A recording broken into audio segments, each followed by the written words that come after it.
Igbo ndị ọma na-ege m ntị ekenekwa m unu biko na vidiyo ahụ na-achị na niile ebe a kịta vidiyo ahụ nwatara ọka akpụ vidiyo ahụ nwa mee gịnị ọ tara gịnị ọka akpụ vidiyo ahụ nwa bụ nnọọ kadaga akpụrụ gada vidiyo ya bụ ịnenecha ikabarụ sendịrị nwanne gị nwoke onye nenecha ọkọlụ nwanne maka gịnị na ihe na-eme ma onye asị nya malụ ọmalụ. In this video no nwere ihe na-aghọta n'ime maka ndị na-asị na m na-ekwu okwu. If I cannot share my opinion towards video nweta, what do you guys really want from me? Ka ihe unu chọ. Ebidogo m kwụba na line na nwezi onye na support. Na-ewetezi video bụ nna na video kwuo n'ofu ihe onye dị otu a kwuru. Unu fụchazịa ihe ọbụla dịzikwa unu mma unu ekwue. Na m wetego nke onye wee bụrụ onye ozi. Unu na-enechazịa ihe ọbụla dị gị mma tinye na comment section. Maka na gịnị mee ebe a nọ na nwezi onye nchọrọ support before na asị na ndị bias na na-eme nka. I have learned not to be biased ma ọ bụ na asị but within me amụ m na mmadụ bias na m na-ekwu ya ka o si wee dị. Kwụsị na ha ji ihe. Kwụsị na ịkụ asịrị, kwụsị na oshi, kwụsị na ama, kwụsị na igbo nwanne unu n'azụ. Ife ebe nwanne gị nwoke ga-eli ihe wee nweta ego jee nye ya da contract ka o lie nweta ego. Ife ebe nwanne gị nwoke ya na-achọ nwaanyị fọ ọnwa onye ma ya recommend ka ọnụ recommend ya mana si ya anya saa maka gị na nwaanyị bụ ngwugwu ihe onye tọtọ wele anya saa can only recommend, don't suggest. Sikwa na onye akọ ya no si ya na n'elu onye ni anya ka ma na ọ dịgo mma. Ife na nwanne no nwere company unu na-achọ ndị mmadụ for employment gwa ndị ụmụ nwanne gị. Charity begins at home unu na-adapụ ala. So biko nene the video ka unu fo okwu njiwe ebe maka ụbọchị nketa. You for the title of the video. So from the title you will know where I am heading to. Nwekwa onye na support na video mana this video bụ gịnị undiluted and to follow shows ihe na-ege. Then this video ka ọ dịnụ.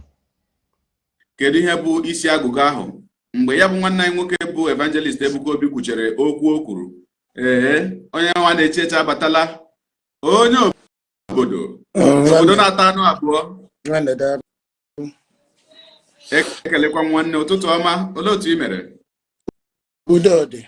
Ngwanụ kelee ndị Igbo ndị na-ekiri anyị ma gwakwanụ ha onye bụ ị na-agwa ha onye bụ dịka anyị si wee jụgbuo jee paakị na mbụ ịma na ọtụtụ ndị mmadụ ndị na-eso gị amaghị ezigbo aha gị. Ọ ga-amasịkwa na anyị iji ọnọdụ a wee mara ezigbo aha gị maka ndị na-amaghị ezigbo aha gị. Ekele m onye ọbụla dịka afọ m bụ Valentine Chukwunọsọ Alexander John Bosco Chigbo ọgụ obi nwanne. Ekele m onye ji ọ dị mma. Onye obodo ihe mere anyị ji wee pụta ka anyị nwee mkparịta ụka taa bụ maka isi agụgọ nke bịara dapụta n'etiti gị na Jee Park dịka m si wee gwa ndị na-ekiri anyị ndị na-esonyere anyị na ya bụ ihe emume. Agwara m ha na ihe anyị bịara ebe ime abụghị ịlụ ọgụ ọ bụghịkwanụ ịkọ ọnụ kama ihe anyị bịara ime bụ ka anyị kpaa nkata dịka ụmụnne ndị na-ajụkwanụ kedu ihe mere n'etiti ndị amụma niile nwere na Naịjirịa, kedu ihe mere naanị Evangelist Ebuka Obi ka anyị ji okwu ya wee pụta n'ụtụtụ taa bụ ụka. Ihe mere o ji wee bụrụ Evangelist Ebuka Obi ka anyị jiri okwu ya wee pụta bụ maka na Evangelist Chukwu Ebuka Obi bụ nwanne anyị. Dịka m na-agwa unu oge ọbụla na peji a si unu na ihe ọbụla anyị na-eme na peji a bụ ihe gbasara ndị Igbo. Nkwenye gị amataghọ onwe ihe onye ọbụla ihe anyị na-eme na peji a na-asọ m na-eju ka m na-eme ọdịnala nke ọbụla i kwere na ya ihe anyị na-eme ọ bụrụ ha na ọchịchị obi gị na ihe na-echugu ụra bụ ihe a ga-eme ka ala Igbo dị mma. Nwanne anyị ka ị bụ uche gị ikwukwa na uche gị dị anyị mkpa. Onye obodo ọtụtụ ndị mmadụ ọnọdụ gị gbara ha gharị. Ọtụtụ ndị mmadụ na-asị na ị bụ onye ụka, ụfọdụ na-asị na ị bụ onye ọdịnala na ị na-alụso Jizọs na Christianity ọgụ. Na nkenke oge nwere ike ịkọwara ebe ịkwụ na nkwenye gị. Okay, ana m ekwu ya every time steady ị na-aghọta. Ị mara one problem ndị be anyị nwere bụ onye ọbụla alaikile eziokwu mana ekwu na nke metụta m. Ị na-aghọta na m na-agbaso ụka ọgụ ekwugo gbasara ndị dibịa ekwugo gbasara ndị dibịa na-ebunye mgbe gboo before nkwubedo maka Ebuka Obi ị na-aghọta ekwugo gbasara maka ndị dibịa ka ha si ebunye ụmụazị anyị oke ite na-awara ụmụazị anyị ma mgbe ma kwa ọkụkọ fa ma ọsịkwa ya ma ọsị ya bịa na-amụ aka na-eme nka amụ masị onye ụka ntoo ụka bụkwa Katọlik o ị na ihe na-ekwu too n'ụka ọfụma dị rooted n'ihe a na-eme ị na-aghọta mana mma sị na ma kpee ya regret ka ma kpọrọ ya mistake ka m kpọọ ya amaghị mma akpụ ya mana one of the problem m nwee bụ na mgbe m na-eto elu m ụka n'ime ị na-aghọta elu m ụka nso elu m ụka n'ime so at a time ị bịafụzie na ọ bụzi ihe a na-akụzi na outer world ka a na-eme na inner world anyị nwapụ ndị ụka and abụ m onye conscience ya na-enye nsogbu too much you understand so I keep saying it na my fight bụ correct some ill doings a na-eme n'ụka ọ bụrụ na m na-agba ụka mgba ill doings not just mana ụka mana society mana omenala anyị ebe ọbụla in our environment ọ bụla otu wee bịa so ibe na correct ndị omenala ihe unu na-eme bụ fake ịgwọ ọgwụ na ibunye oke ite abụrụ omenala Igbo ụmụazị anyị ka ịkụ na ana n'iyi ife nwere ihe ọ na-eme abụ m onye ọka etiti akpụkpọ obodo gwọrọ ọgwụ ego ọfụma ihe agbafe ọka etiti mgbe ọgwụ ego bụ ọgwụ ego so anyị nọ fụ ka iri na-asị bịa ka iri na-asị wepụ ị na-aghọta so ị na-agwa ndị a na-ebugharị oke ite asịkwa bịa ka a zụchaa gị a na-emerụ mesimesi a na-emela anyị ndị ya utu esi na-ebe apụta ha sị na ị na-agba omenala mgba ndị ụka abịa bido abrakata abra afọ ọgọnụ fụ onye ahụ adasịsịa arụ ya ma ga-asị gị nwụọ olive oil gị nwụọ holy water na-enwekwa ha ya na-asịkwa na ife a gba asị na ị na-agba ụka mgba ama m na ị na-aghọta Jizọs ọ bụrụ Igbo obodo na-eje ụka Jizọs bụ onye Juu ọkwa ịma na amụ Jizọs Juu obie ndụ ka Juu jee synagogue Passover ọ na-apateki mana Jizọs na-agba ndị isi nchụaja ndị Farisi ndị Saddusi ndị dị in charge of that religion mgba ọnọgide ọsịfa alas to you as a gbakwa unu Jizọs nọgide kpọọ iyi kpọọ fa broom of vampires ndị ọnwụ ọbara ndị isi nchụaja ka ọ na-agwa ominu na Jizọs na-agba Jewish tradition mgba ominu na Jizọs abụzi onye Juu na Jizọs na-emezi omenala ka ife dị ị na-aghọta so mana ndị be anyị bụ ịbịa gwa ha okwu maka ihe a asị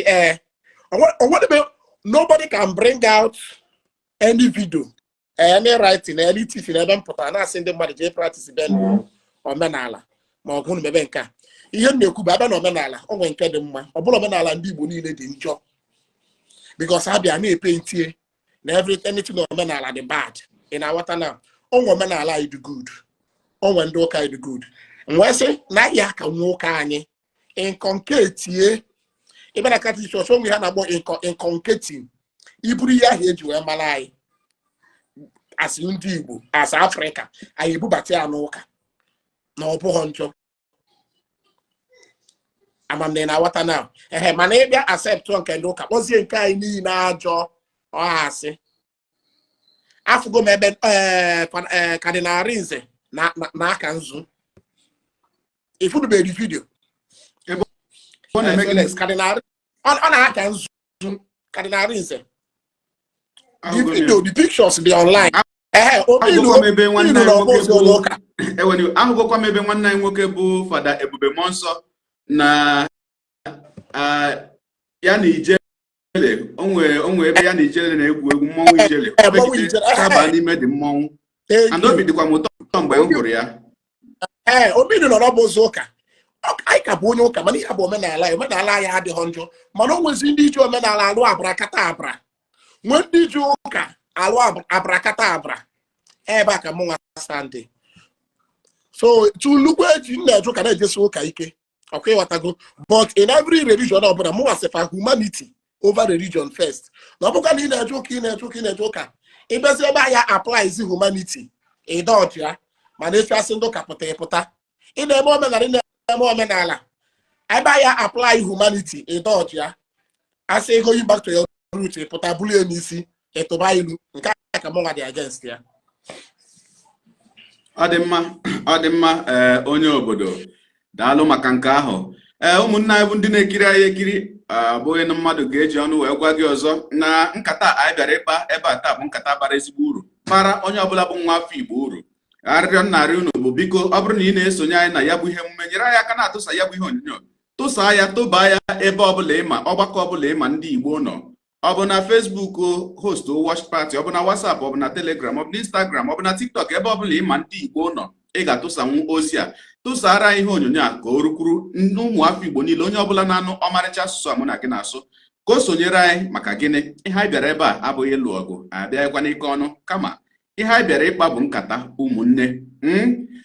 Ka anyị lachiekwutekwa gị azụ onye obodo tupu anyị ebido jụwa gị ajụjụ gbasara nkata anyị bịara ịkpa ebe a taa, anyị ga-achọ ịmata kedu ụfọdụ ndị mmadụ na-ahụta ka onwe ihe na-esere gị na ndị Zion ma ọkwanụ o nwere ihe mere izu ole na ole gara aga kakwa nke asị ebe izu ụka abụọ gara aga mgbe nwanne anyị nwoke nke ọzọ bụkwa akụ Zion maka nna kwunu mgbe ọbụla si ị na-eji ụka na-eme ọdịnala ọ bụrụ ha na ịbụ onye Igbo nwanne m ka ịbụ mgbe a na-ekwu maka okwu mmanya Zolobitas ọkwa aha mmanya ya a sị na ọ chọrọ ibupụta akụ Zion, o nwere ihe edemede idere na ngalaba okwu n'otu n'ime ebe etinyere ya bụ ihe esi kedu ihe mere na abaghị ya aha dị otu a nke ga-eme na onye ṅụcha ya nwee nsogbu n'ahụ ọrịa rewa ya ọrịa kidney ka e burukwa ya jee ebe ahụ mmanya ahụ zara aha ya bụ na Zion ka a gwọọ ya. Ụfọdụ ndị mmadụ na-ahụtazi ya ka onwe ihe na-esere gị na ndị Zion. Tupu anyị abanye na nkata anyị nwere taa, kedu inwe ike ịkọwara ya onwe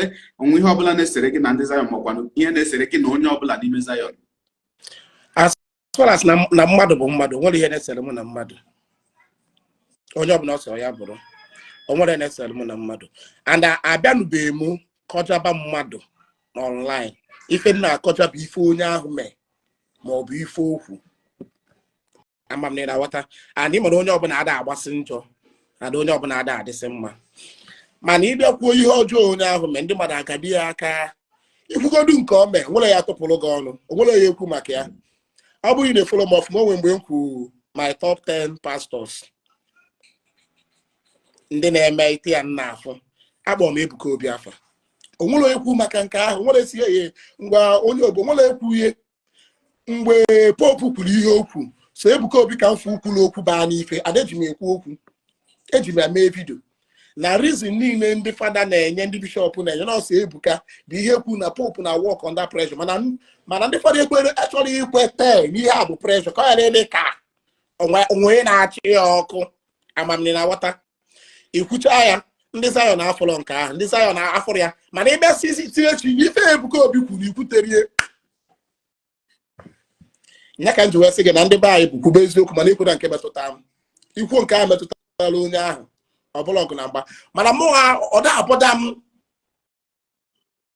abọda m ebit bifo kwube maka Ebuka Obi o nwụbụgo ndị pastọ kwube maka fa ekwugo maka ebube nsọ.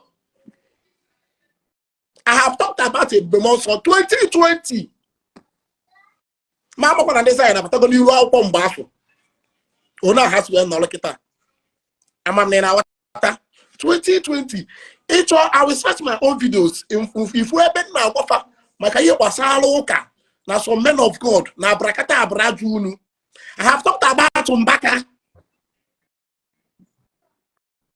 mgbe ya na Peter Obi nwe osikwa ọsịhọ ị na-awata na onwe si na onwe na-esere m na ebube nsọ maọbụ onwe na-esere m na ndị Katọlik maọbụ onwe na-esere m na ndị Mbaka na ihe a n'ọrụ ikwugo nke metụta afa apụtazie na akọsalụ nke akụ Zion ife afọ ndị o nwere ihe gbasara m na biznes ihe a bụ just a subtle jam ka nye ya ị na-awata jupụta na mgbe o mgbe ọ bịa kpọọ m onye obodo rice and beans amamne na-awata mụ afọrọ bịa na ọ na-akparị m na m na-ere rice o ihe mụ akpọ ya because we are comedians onwe ya na-akpọ a soft jam like ịma mmadụ ntakịrị ehe ga ngwa yo na n'ọnụ Igbo ịma mmadụ ntakịrị ọ bụrụ ịkọ ọnụ ma ọ bụ ihe business ka ọ na-eme na in our water is give or take, it will employ some people. Which every youth, also the they preach, every youth suppose you one or two on a man. Nigeria can you Obodo Sirike. So therefore, you hear Makwa, Kegona Area, fine and good. Okay, what I do? Bit as one mepe. Oh, you do what NAFDAC approve. I approve. For NAFDAC, I approve. Go see not the healthy to the body. Or maybe business here. So you have just a soft jam. Come, water. What I say we had say. We had that someone accusation. I have to go before. I can't go before. So Keka may say put all of your son. When your mama or your mom, when your money and you could be. I see here next ceremony. And the Camoniana Zok or you Camonian or we want your money and Azo. I'm in our water. Mani my year what happened on the Bible. You could be so could have came at the time. Oh, no, back insecurity. Nanambra States. I don't see Nkube. Whoa, no, query. A man SA to the governor on security on the phone, no, him serious warning. No, I remember arrest. A my wife, who came to total office here. Or conceal Gala boy. Here come Guaya, saying I say about me arrest. Can go send them Maruno and a sponsor insecurity in the Juno, but you see, I try is here. I say Mumba, man, governor Rubagolo, and can see I be a kaije afiampo. By 7 p.m. I want security. I will up a pull back. Come on, I usually when I like food, on I age, you know. Now, I got the mother, Jim conscious, but I don't know. Of course, 7 on your bonaba. No share is no good. That is too much. What is a rampant? Ibulu Motonaga, Jam organized, I'll to Pana. Nalaga by H. Biggie Jebe, Padepita Jet, or because I can cast the office here. If you on the buy. So you know, Kwezoku. Oh, when Soludo, Napito Obi, Napito Obi, after Soludo Corifoko, Ebel Soludo video. One for the bomb, Kenekatam Sim Ube, Nifa Niri and I don't know, Bishop or Sifo Nyukuna. So no, I make you or Sim Kube. Man, you won't kind of man, Kakata Matutaya.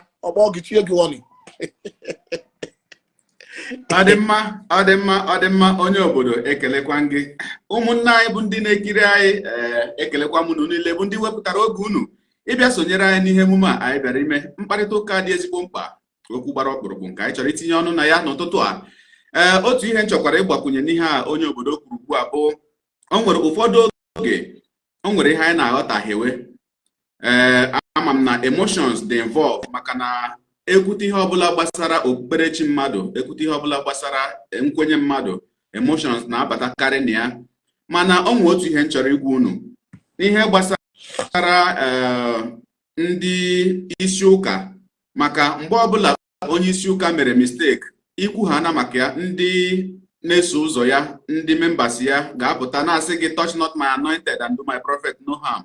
Bible say touch not my anointed and do my prophet no harm. Osiokwa, don't correct my anointed. Osi, touch not my anointed. So onye ahụ ị na-eso ụzọ ya onye ahụ bụ onye isi ụka gị matakwa amata na onye ahụ bụ mmadụ onye ọbụla bụ mmadụ nwekwa ike ime mistake any day.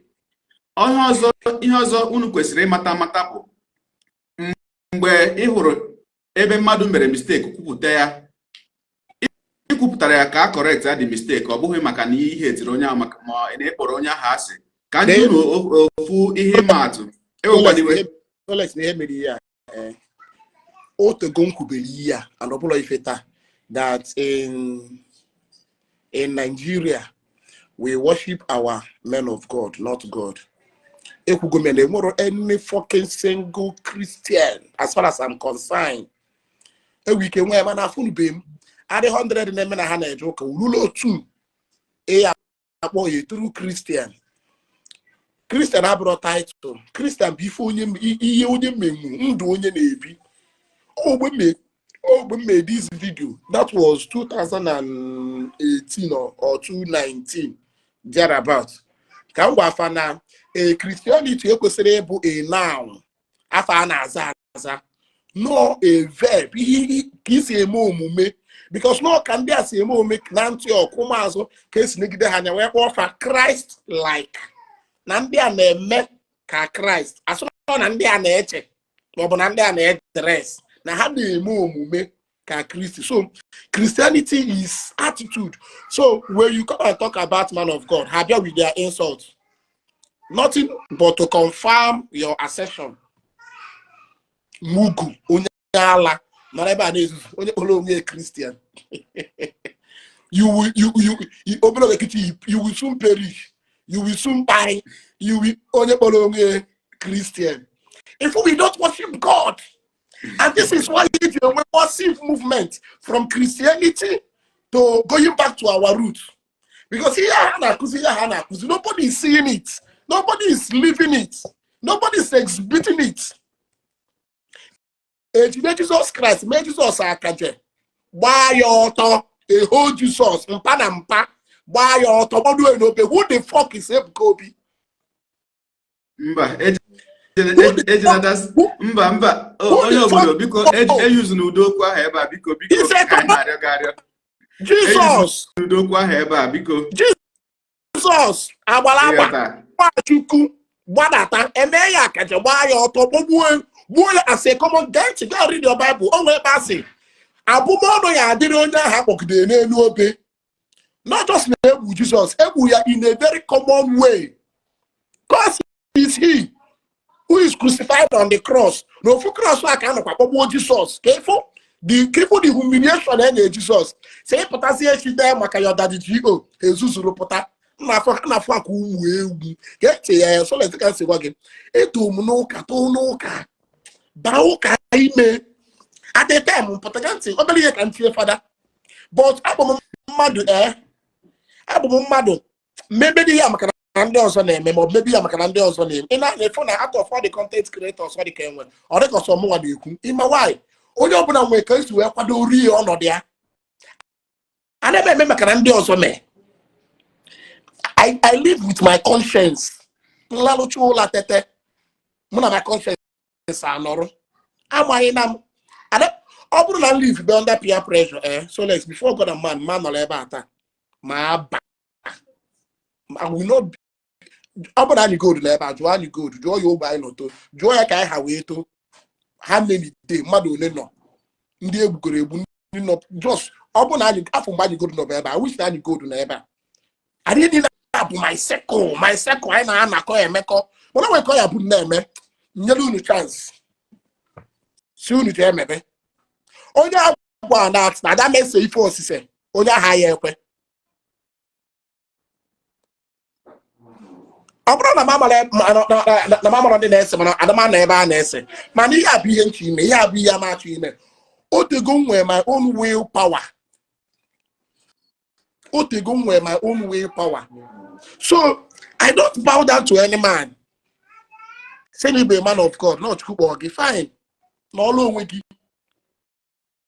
ihe ma bụ last whether na Chukwu gị na ekwensu gị na mmadụ ha kpọ gị all man go die one day all man go buy wuliti onye nwụọ nke ya aga ndị bi ndị ebidokwa ndụ. Ọ dị mma onye obodo asị na ogologo okwu adịghị mmanụ ka mgbede anyị ka na-echekwa nwanne anyị nwoke bụ Uche Park okwu anyị ọnụ ọ sị na fuel na-agwụ na generator ya ka o jee gbanye fuel mana nna akpọkwana ya obube ekwentị ya ọlachitebekwa n'azụ ebe a amaghị m o nwekọ ike ọ bụrụ na fuel ya gwụrụ agwụ jeweze na filling station amaghị m nke ahụ mana dịka nsi bụ na-agwa unu ụmụnne m otu ihe m ga-achọ ime ka unu ghọta m chọrọ ịgbakwunyekwa n'ihe m kwuburu before nsị gị na onye ahụ bụ man of God gị ga-emenwu mistake anytime. Otu ihe m chọrọ ime ka unu ghọta bụ na mgbe ọbụla ị na-aya ahụ ije na famasi jee goro ọgwụ ṅụọ ma ọkwanụ gbara ọgwụ Igbo nke onye ọbụla ma na ọgwụ Igbo na-enu inu wee ṅụọ ma ọkwanụ ji ụlọ ọgwụ asị na a ga-eme gị operation ịba tieta awa gị afọ ada awa gị afọ maka na ị like ihe onwe gị ada awa gị afọ maka na ma ị da aṅụ ọgwụ ahụ maka na ihe etiri onwe gị ị na-aṅụ ọgwụ ahụ ka ikpochapụ ọya ahụ nọ gị n'ahụ ike nkarị ma ọkwanụ imirikiti oge ọ na-abụ ị na-ahụ ndị na-ekwu maka ndị ụkọchukwu, ha anaghị ekwu maka ndị ụkọchukwu ahụ maka na ha kpọrọ ndị ụkọchukwu ahụ asị, ha anaghị ekwukwana ya ka ha megide Christianity. Ha na-ekwu ya maka otu ihe maọkwa n'ihe abụọ ha hụrụ ndị isi ụka na-eme na-adabachaghị ha na ntị ma ọ na-adabachaghị ha n'anya, onye ahụ ekwupụta ya, maka na okwu anaghị anọ n'ọnụ abụ uru. Iyi ekwupụtarịrị ya bụ okwu tupu mmadụ anụ ya wee tinye ya n'ọrụ. Ya mere oge ọbụla e kwuru maka onye isi ụka gị, ọ bụrụ ha na onweghị ebe a nọ pụọ kparịa ya kparị nọ na-asị ihe o mere kedu ihe o ji wee dị like this, apụtazina na ịlụ ọgụ maọbụ pụta ka ịkọwa ọnụ maka na ekwugo maka ụka nke gị maọkwanụ maka onye isi ụka nke gị. M na-agwa ndị mmadụ oge ọbụla si that anyị nwabụ ndị Afrịka onwe ebe anyị ji azụ eje wee ruo mgbe anyị kwụsịrị ịhụta ndị ọchịchị anyị na ndị isi ụka anyị dịka Chukwu mmadụ ada agbanwe okwu. Maka ndị na-aghọtaghị ọfụma ka m sụọ ya na bekee, Africans, we can never go anywhere, we can never have anything like development until we stop to see our politicians, our political leaders, and our religious leaders as gods that nobody can talk to. Onye ọbụla bụ mmadụ na-anọgide zọfie okwu, onye ọbụla bụ mmadụ na-anọgide mehie. Mgbe ahụ ị na-apampa onye ahụ na nke a bụ nke anyị, nke a bụ nke anyị, onye ọzọ na-apampakwa nke ya na nke a bụ nke anyị, na nke a bụ nke anyị, ihe a na-emebi day by day. Ọ bụ ihe ga-eji wee mezi obodo. Ihe a ga-eji wee mezi obodo bụ ịhụ nke na-adị mma ikwupụta ya, ịhụ nke dị mma itoo ya. Ọ ihe a ga-eji emezi obodo. Atụla anya na mgbe ọbụla mmadụ pụta ka ọ bụrụ sọsọ nke ahụ ị chọrọ ịnụ, sọsọ nke ahụ ga-atọ gị ụtọ na ntị ka onye ahụ ga na-ekwu. Ọ dị mma ka anyị gaa n'iru tupu Maazị J-Pack echieta azụ. Onye obodo, o nwere ihe i kwuru esi na maka ihe nwanne anyị nwoke bụ Evangelist Ebuka Obi kwuru maka ndị prophetess na nwaanyị ekwesịghị ịbụ onye isi nchụaja, na nwaanyị ekwesịghị, nwaanyị na-ahụ nsọ ya kwa ọnwa ekwesịghị ibikwesị mmadụ aka n'isi na ọ na-agọzi ya.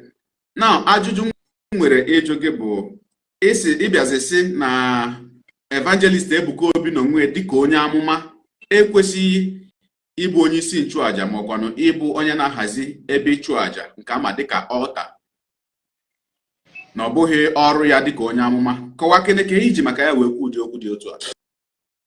Ịma na okwu Ebuka Obi bịa in two ways, which no nwere correlation, onwere ka o si wee join ya. Ọ bụrụ na ọ chọ ikwu maka onye na-adị in charge of, onye kwesịrị ịdị in charge of altar, ịma na ọ n'ọgbara ọfụ aka ịkpọba ya altar, but I'm still coming to that. Okwu oyi na ụmụ nwaanyị asọpụzụrụ. Ọ bụrụ na ọ chọ ikwu maka ụmụ nwaanyị na-afụ nsọ ha, okwu oyi.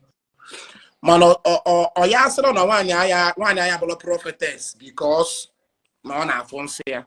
Ịmara David otu ụzọ na-abụ o buru ụzọ kwuo na nwaanyị ekwesịrị ibikwasa nwoke aka n'isi kpere ya ekpere according to him maka na nwaanyị na-afụ nsọ ya. In his word, ụmụ yiri ụmụazị ajọ mmụọ na-enye nsogbu. Onye pụta ọkpọ onwe ya prophetess. Ịmara na Nigeria ihe niile bụ ajọ mmụọ na ihe niile bụ demon. So na Nigeria na Africa ka demon niile reside. Mere eji achụla anyị ajọ mmụọ kwada, a na-achụla anyị gwogwo. Ị na-aghọta? So onye kebụla ọbala n'ukwu ọ na-ebikwasa nwaanyị aka, ọ kpegide pad ju ọ pụọ. Now he emphasized on that ụmụ nwaanyị efu nsọfa and ikpe ekpere. In order to him, nwaanyị anyị ekpe nwere ekpere ma ọ bụrụ prophet because na ọ na-afụ nsọ ya. Then emecha okwuo that na nwaanyị ya bụ prophet mana nwaanyị ya adịghị in charge of altar.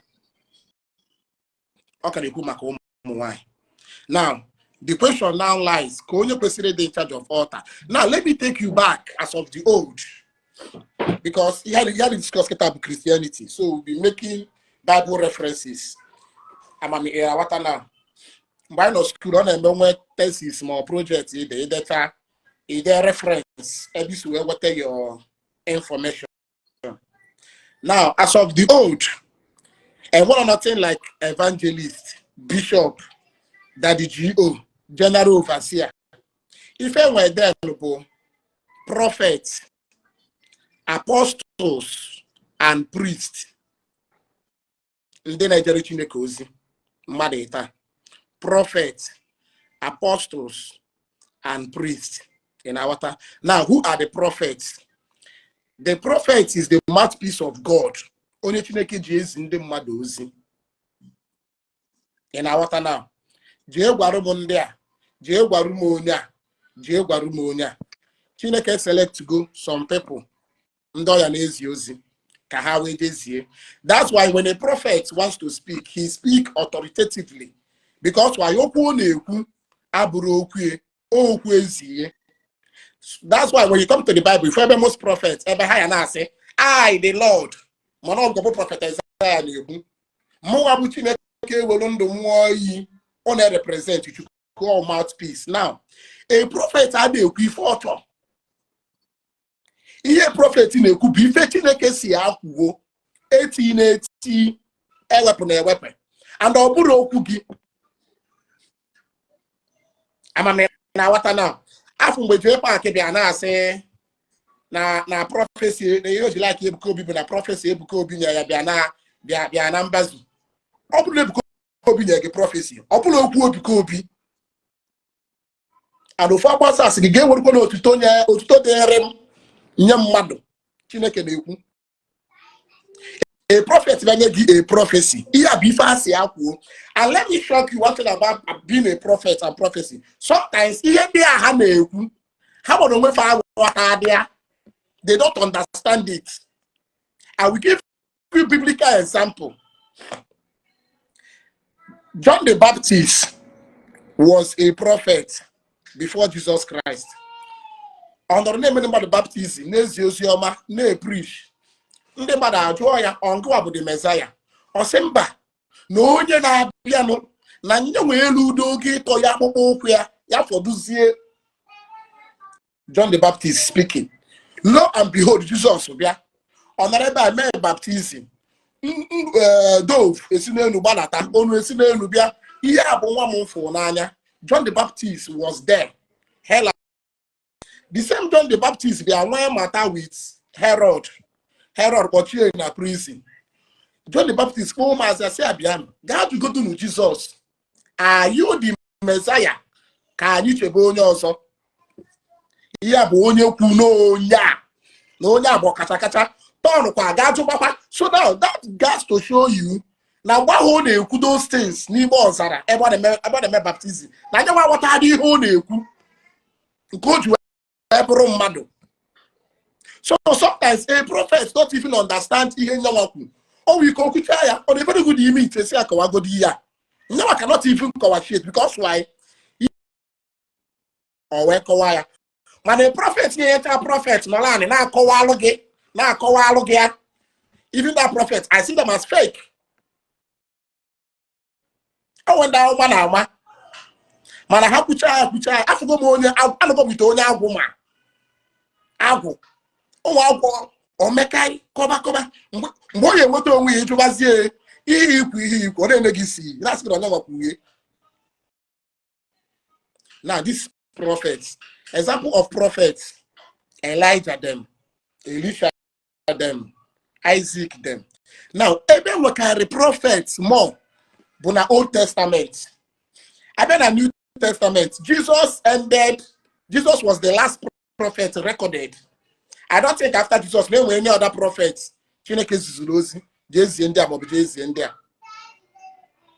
he had to his humanity. Jesus form a movement, which is this Christianity. I am practicing today now.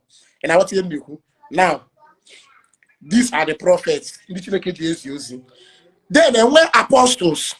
Apostles started from the New Testament. After Jesus lay go foundation, after Jesus form go movement, apostles bundi jizi ozioma na agbasazia ụfọdụ aga Macedonia na ezi ozioma, ụfọdụ aga Jerusalem, ụfọdụ aga Greek, ụfọdụ so apostle bụ onye na-agbasa ozioma. Sometimes he may healing. And somebody can choose to be an apostle. Hey, I like in this movement. I want to join. Can join here. Saul was never a Christian or lover of Jesus. But was back converted here or turn one apostle. Where's your mazie go. In our water. Now, a Wednesday Indiana or priests. Old Testament, out of the 12 tribes of Israel, Chineke họpụtara one tribe. Ndị a na-akpọ the Levites. Na-ebe a ka ndị ụkọchukwu yesi na-abịa. Now, what is the work of a priest? A priest bụ onye na-achụ aja, onye na-agba ụkọ n'etiti mmadụ na Chukwu. And the priest nwere office. Office of the priest bụ ife unu na-akpọ this day altar. In the Old Testament, in the olden days, they call it sanctuary. What is a sanctuary? Sanctuary is the holy of holies. In Latin, we call it sanctum sanctorum. Ebe kachasị wee bịa asọ n'ụlọ ụka. So onye na-aba ebe a bụ onye ụkọchukwu. They don't born you well as a human being. Itinye isi ebe afọ. Ma ọ bụ bụrụ onye ụkọchukwu. The holy of holies. Ebe a ka ụkọchukwu na-aba nọrọ anị chụọ aja kpee ekpere yọchitelu humanity ayịyọ. He is a mediator between divinity and humanity. Now, in the Old Testament or in the Bible, there were female prophets, there were female apostles, but there were a female priest. There were a female priest. On whatever record na a female priest. Freedom. The Bible always about a female priest, one Igbo priest.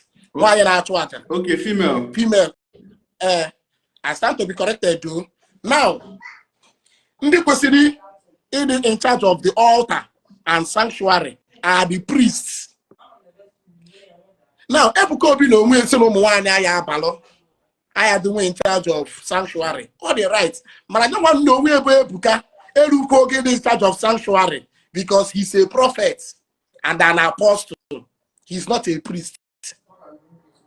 Even a Catholic church, or when they are about deacon. Deacon, no one step, call father, call a priest. A deacon can perform most of the duties of a reverend father. But one duty a deacon that perform is that ritual, that ajana actually, mana kamas. You be yabu kochuku. A deacon yakamu mass. A paper full mass. A deacon yakamu mass. Bido mass. Gozende madu kaba. Madonu kwa neba hana gozi oriri so. Deacon dem woro power. That office is solely reserved for priests.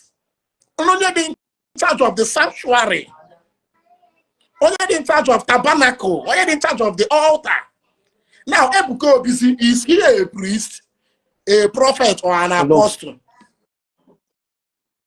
I'm what now? They can see Mara. They can see Mara. Nebuana Goa. Amuman Nebu Maramama. I'm as a prophet. A prophet, and the prophet are in charge of altar. I will give you an example of priests in the Bible. Melchizedek is a priest. Zachariah is a priest. Roteno, Eben Zachariah no na atwa ataka biakute.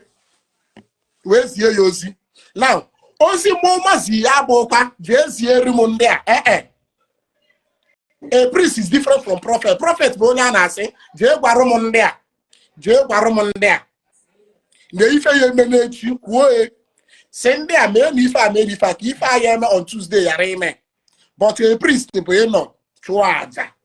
between divinity and humanity. Oh, those is here, all personal message.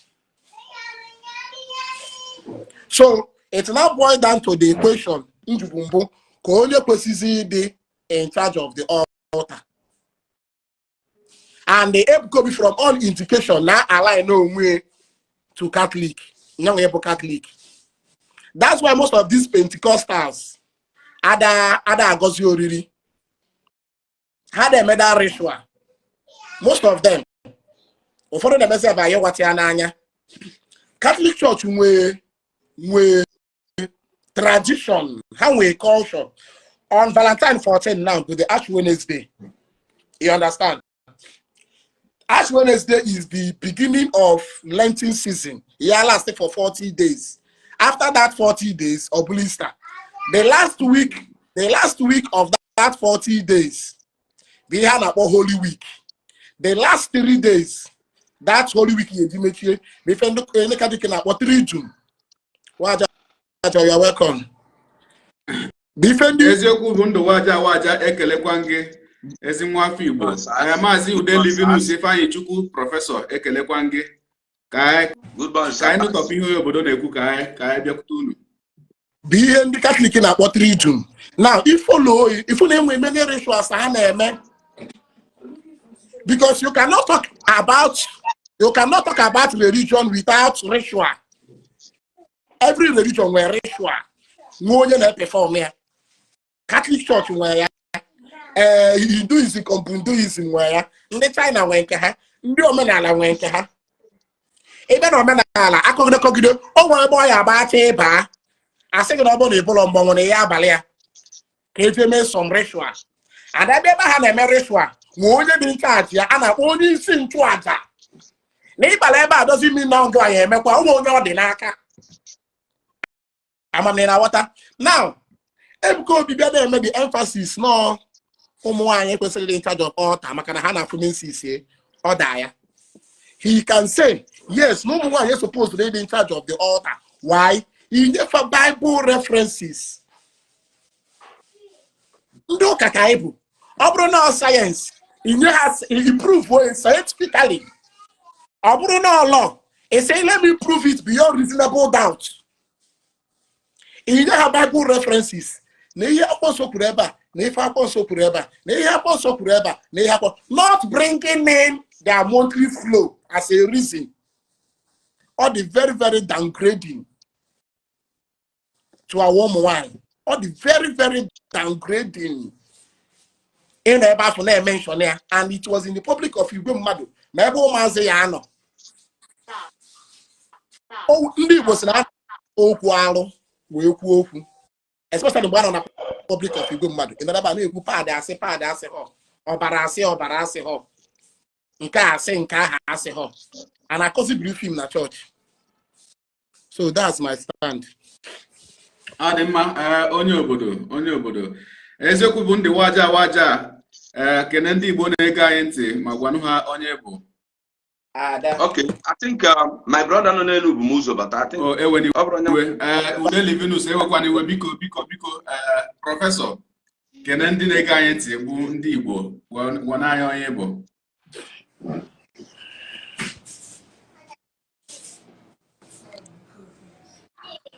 Ị na-anụkwu ihe na-ekwu ọ dị ka netwọk ya adịchaghị strong.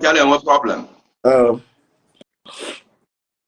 Prọfesọ ma amị ga-apụ batagharị ọzọ cheki ịntanetị gị nọ. Eziokwu bụ ndụ. Yes, brother. Ngwanụ gwa anyị onye bụ gwa anyị ezigbo aha gị. Okay, ndị Igbo ekene m unu. Ndị Igbo ekene m unu. Mụanụ, zụanụ, ụmụazụ anyị. Ezigbo afa m bụ Onyeka Ọkafọ. Yes, abụ m onye Anambra State Dunukọfịa Local Government. Onye Umubiọka gọm. Then after page more when eziokwu bụ ndụ waja. Yes, so after me program 2 of my brothers na-eme with gị na onye obodo wee sị ka m join at least can contribute. So mmebidogoro with na onye obodo kwesịrị ịkwụsị content creating and comedy ka ọ jee mepee church ka ịma na ihe ego. Because otu onye obodo si analyze if I ma bịa na my page analyze si anya nwekwazi different mentality from ife nghọta bụ n'ife Ebuka. So onye obodo you are doing well if na you ledochi agago n'iru so ma gba na ịba ịghọtago because no when ndị pastor nọ na bai fa na-eme omenala na-emekwa na ụka ifu nke weta Jesus bụ dia okwu agwụ the one side so onye bịa ọbụna ọbịa for Jesus anyị wele Jesus dokwala ya ọkwa n'ọbịa for omenala ịghọtago aga n'isi maka na ndị be anyị achọrọ ịnụ ife so ka m gaa n'iru ọ gị nwa onye na-akọndọt ya gwa nke eziokwu bụ ndụ ewekwana iwe biko nụ ndị na-ekiri anyị ekiri ụmụnne anyị niile bụ ndị wepụtara oge ha were sonye anyị na ihe emume a ana m ekele unu ebe ọ pụrụ iche ọ dịghịkwa n'izi mmadụ ịpụta nnọọ n'ụtụtụ tata bụ ụka ịfụ nnọọ isiokwu anyị ji wee pụta isi ka isonye ana m asị unu daalụnụ Chineke nna gọzie unu biko ọ bụrụ na ị na-esonyere anyị na ya bụ ihe emume naanị enyemaka ị ga-enyere anyị bụ tụsara ya ozi a, tụsara ya ihe onyonyo a, banye n'ọgbakọ ọbụla ịma ndị Igbo nọ, maọbụ na WhatsApp, maọbụ na Facebook, maọbụ na Instagram, maọbụ na TikTok, Twitter, ebe ọbụla ịma ndị Igbo nọ, ndị na-anụ ọmarịcha asụsụ a mụ na gị na-asụ, tụsaa ya bụ ihe onyonyo ka ọ banye ebe ahụ ka mmadụ niile bụ ndị Igbo sonye anyị. Wee sịkwa ka m jiri ohere a wee kene ezi nwanne anyị nwoke, nwa afọ Igbo amụchara amụcha, hụrụ ala nna ya n'anya nke ukwuu, onye na-esonyere anyị ugbu a ka ọ batara, anyị Dons onye Ịchaka Ochie na alụkwanụ. Eziokwu bụ ndụ waja waja, gaa n'iru. Okay, so I will question you asking the Kedive Jinakana ihe weta n'ọkpa egwu awe mmalụ ebe mmesi wee zụ afọ m ife ide mana ọ na-adịkwa mma wee nzu ebe a. Isiokwu anyị ji n'aka bụ maka okwu nwanne anyị nwoke bụ Evangelist Ebuka Obi kwuru n'izuụka gara aga, nke na-akpọtụ n'efere mba ụwa kamgbe izuụka gara aga ahụ, ebe o kwuru maka ụmụ nwaanyị ndị amụma nke ama dịka prophetess n'olu bekee. Ọ sị na ụmụ nwaanyị ekwesịghị ịdị in charge of altar, ụmụ nwaanyị ọbara na-agbakwa ọnwa. Nwanne anyị nwoke bụkwanụ Uncle SP onye obodo. Oke, na mbụ jee paakị okwu anyị ọnụ mere ihe onyonyo o mere, o ji wee sị na ya kwadoro ihe Ebuka Obi kwuru, ebe ọ nọzi wee weta point o ji wee kwado ya. Anyị na-atụ anya na ọ ga-eweta ya bụ point na Bible, o werezie omenala Igbo na ọ dịka na omenala Igbo na nwaanyị anaghị awa ọjị. Anyị pụtazi onye obodo ewee gwụ ya sị ya na ekwuwe maka ụmụ nwaanyị ekwesịghị ịdị in charge of altar, na Evangelist Ebuka Obi na onwe ya dịka onye amụma ekwesịghị ịdịkwa in charge of altar, maka na akwụkwọ nsọ bụ Bible na onweghị onye amụma ọbụla dịrị in charge of altar. Ọ isiokwu anyị ji wee bịa n'ụtụtụ a. Okay, ngwa ndị Igbo tụnyere si n'ọtụtụ okwu adịrọ n'ụka mgbede, so mana mma wezigara time ndị mmadụ ka ngaba n'iru ozugbo. Okay, dịka m si wee ghọta anya bụ ife oge Ebuka kwụsịrị ya, I must be sincere to myself that now I support him if Ebuka 100% also. But the only thing that I understand is that now his presentation towards the message had the right to shout blood, pad, and the other things. But judging it from the message on here, the message is the 100% right. One year question, a rule, no altar of God or altar of Omenala or whatever before banana ritual. I'm going to in our body head. Or working a mifeni now. And thinking deeply concerning the message Ebuka. When you come to this generation, and where some prophetess, Ega Fune Pelum, Moke Pele, or even mine, or they are right, even biblically or the council, even traditionally or the council, even naturally or the council. Or the right of women in a pele, they are right to men, all men but the head, all men the head, even during the time of Jesus Christ. Okay, Jesus Christ is miracles or amen. On get the time when you read the Bible very well. Mammy Abu Mary we are say, I'm a mess miracle due to Jesus be an Arabian tiny okay, Lube, and okay, Lube. So this to show you that no, all the right of men didn't perform all those miracles. But I will still support Ebuka one side, and Omenala Ebuka somebody na ekwu. So and them sometimes Omenala you don't care what you say anymore. If you man go the majority of people yaga if I support wage, that is the only problem Ebuka. Open where people like fancy ya ga okwu something fasia of Jarafa chani put kwanka sisi otu akwuenya ama na by now no get take the go correction mo otu okwu so okwu maro to esi we present ya, but saying that na ụmụnwaanyị ekwesịrọ irule the altar of God or ibara sanctuary or the 100% right na nka. Then but another big question be here is ijuzi mem ndisi ka mbata Ebuka na onwenya or the qualified in altar, which book? No, now I don't qualify the water because first question is this: who ordained Ebuka as a priest? I'm June Gamana on my as a question can we move forward. Mandine Sunyani. Kedonye ordained Ebuka as a priest or as a man of God to be ruling the church, to be ruling the altar of God. Who ordained him? Ajụjụ abụkwa ajụjụ dị very sensitive and delicate. Anybody nwere altar a priest. Onye ọbụla nwere altar, like you said, onye obodo o nwere altar. So once you nwegoro altar, you go to priest. Ajụjụ a mana onwe nọ n'ihe onyonyo nwere ọsịsa ya zaa enwekwa na nọ na ngalaba comment section nwere ọsịsa ya zaa. Ọgwa na o nwere ka na-agakwa n'iru ka ọ depending ka the question depending. Kedu onye Ordained Ebuka to be a priest? O nwere altar. Once you nwere altar, ịchụba gad ugole a priest, ọ na-ezi ozi ọma n'altar, ọ na-akwụ n'altar kwuo okwu, ọ na-akwụ n'altar mee many things, ọ na-akwụ n'altar mee miracles, ọ na-akwụ n'altar mee many things. So who ordained him as a priest or as a pastor, evangelism or man of God? Because ọ kwesịrị inwe congregation anya na-afụ anya na ime ụlọ ka ọ kwesịrị ịnọ as a prophet. If ọ ya na-afụ ugwu ụzọ na-agba ndị mmadụ okwu, o kwesịrị inwe congregation anya na-afụ anya ma ebe ọ ya nwee altar, ebe ọ ya anọdị holy, ya enwe ndị ya abatara, nwe ndị ya na-abatara ọnụ. So who ordained him as a priest, prophet or evangelism or whatever ọ na-eme? So any in the question ka anyị wee na-aga n'iru.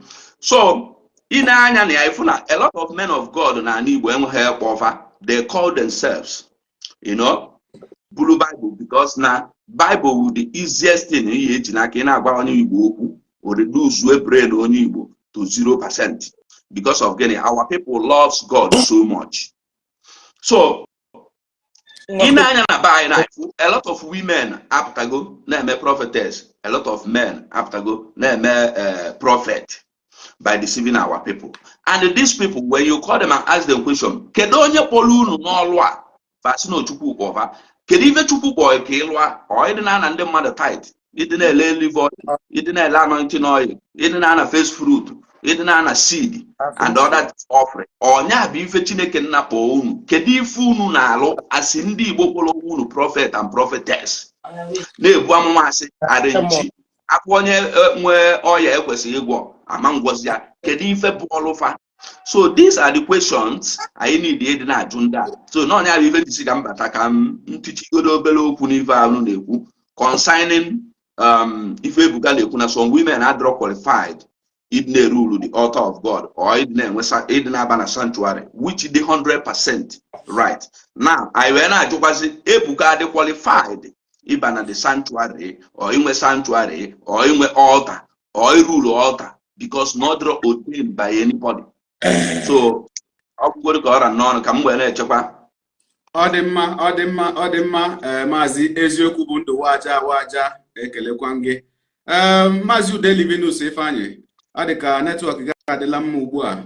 Ọ bụrụ na ọ dịla mma, kelee ndị Igbo ndị na-ege anyị ntị, gwakwa na onye bụ.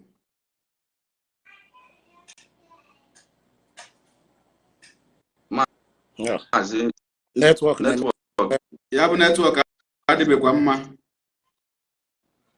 Ọka adịbekwa mma. Network na-edisturb ya. Onwebi ihe na-ekwe anyị nụrụ, ọ na-ahangị. Mara ka ị ga-esi eme ya, chekikwa netwọk ahụ ọfụma nọ. Only the upgrade phone, only the ọkwanụ cheki ya ma Facebook ga latest version je na Play Store ma ọ bụ na Android, je na App Store ma ọ bụ na iPhone ka ime Facebook gị update nọ.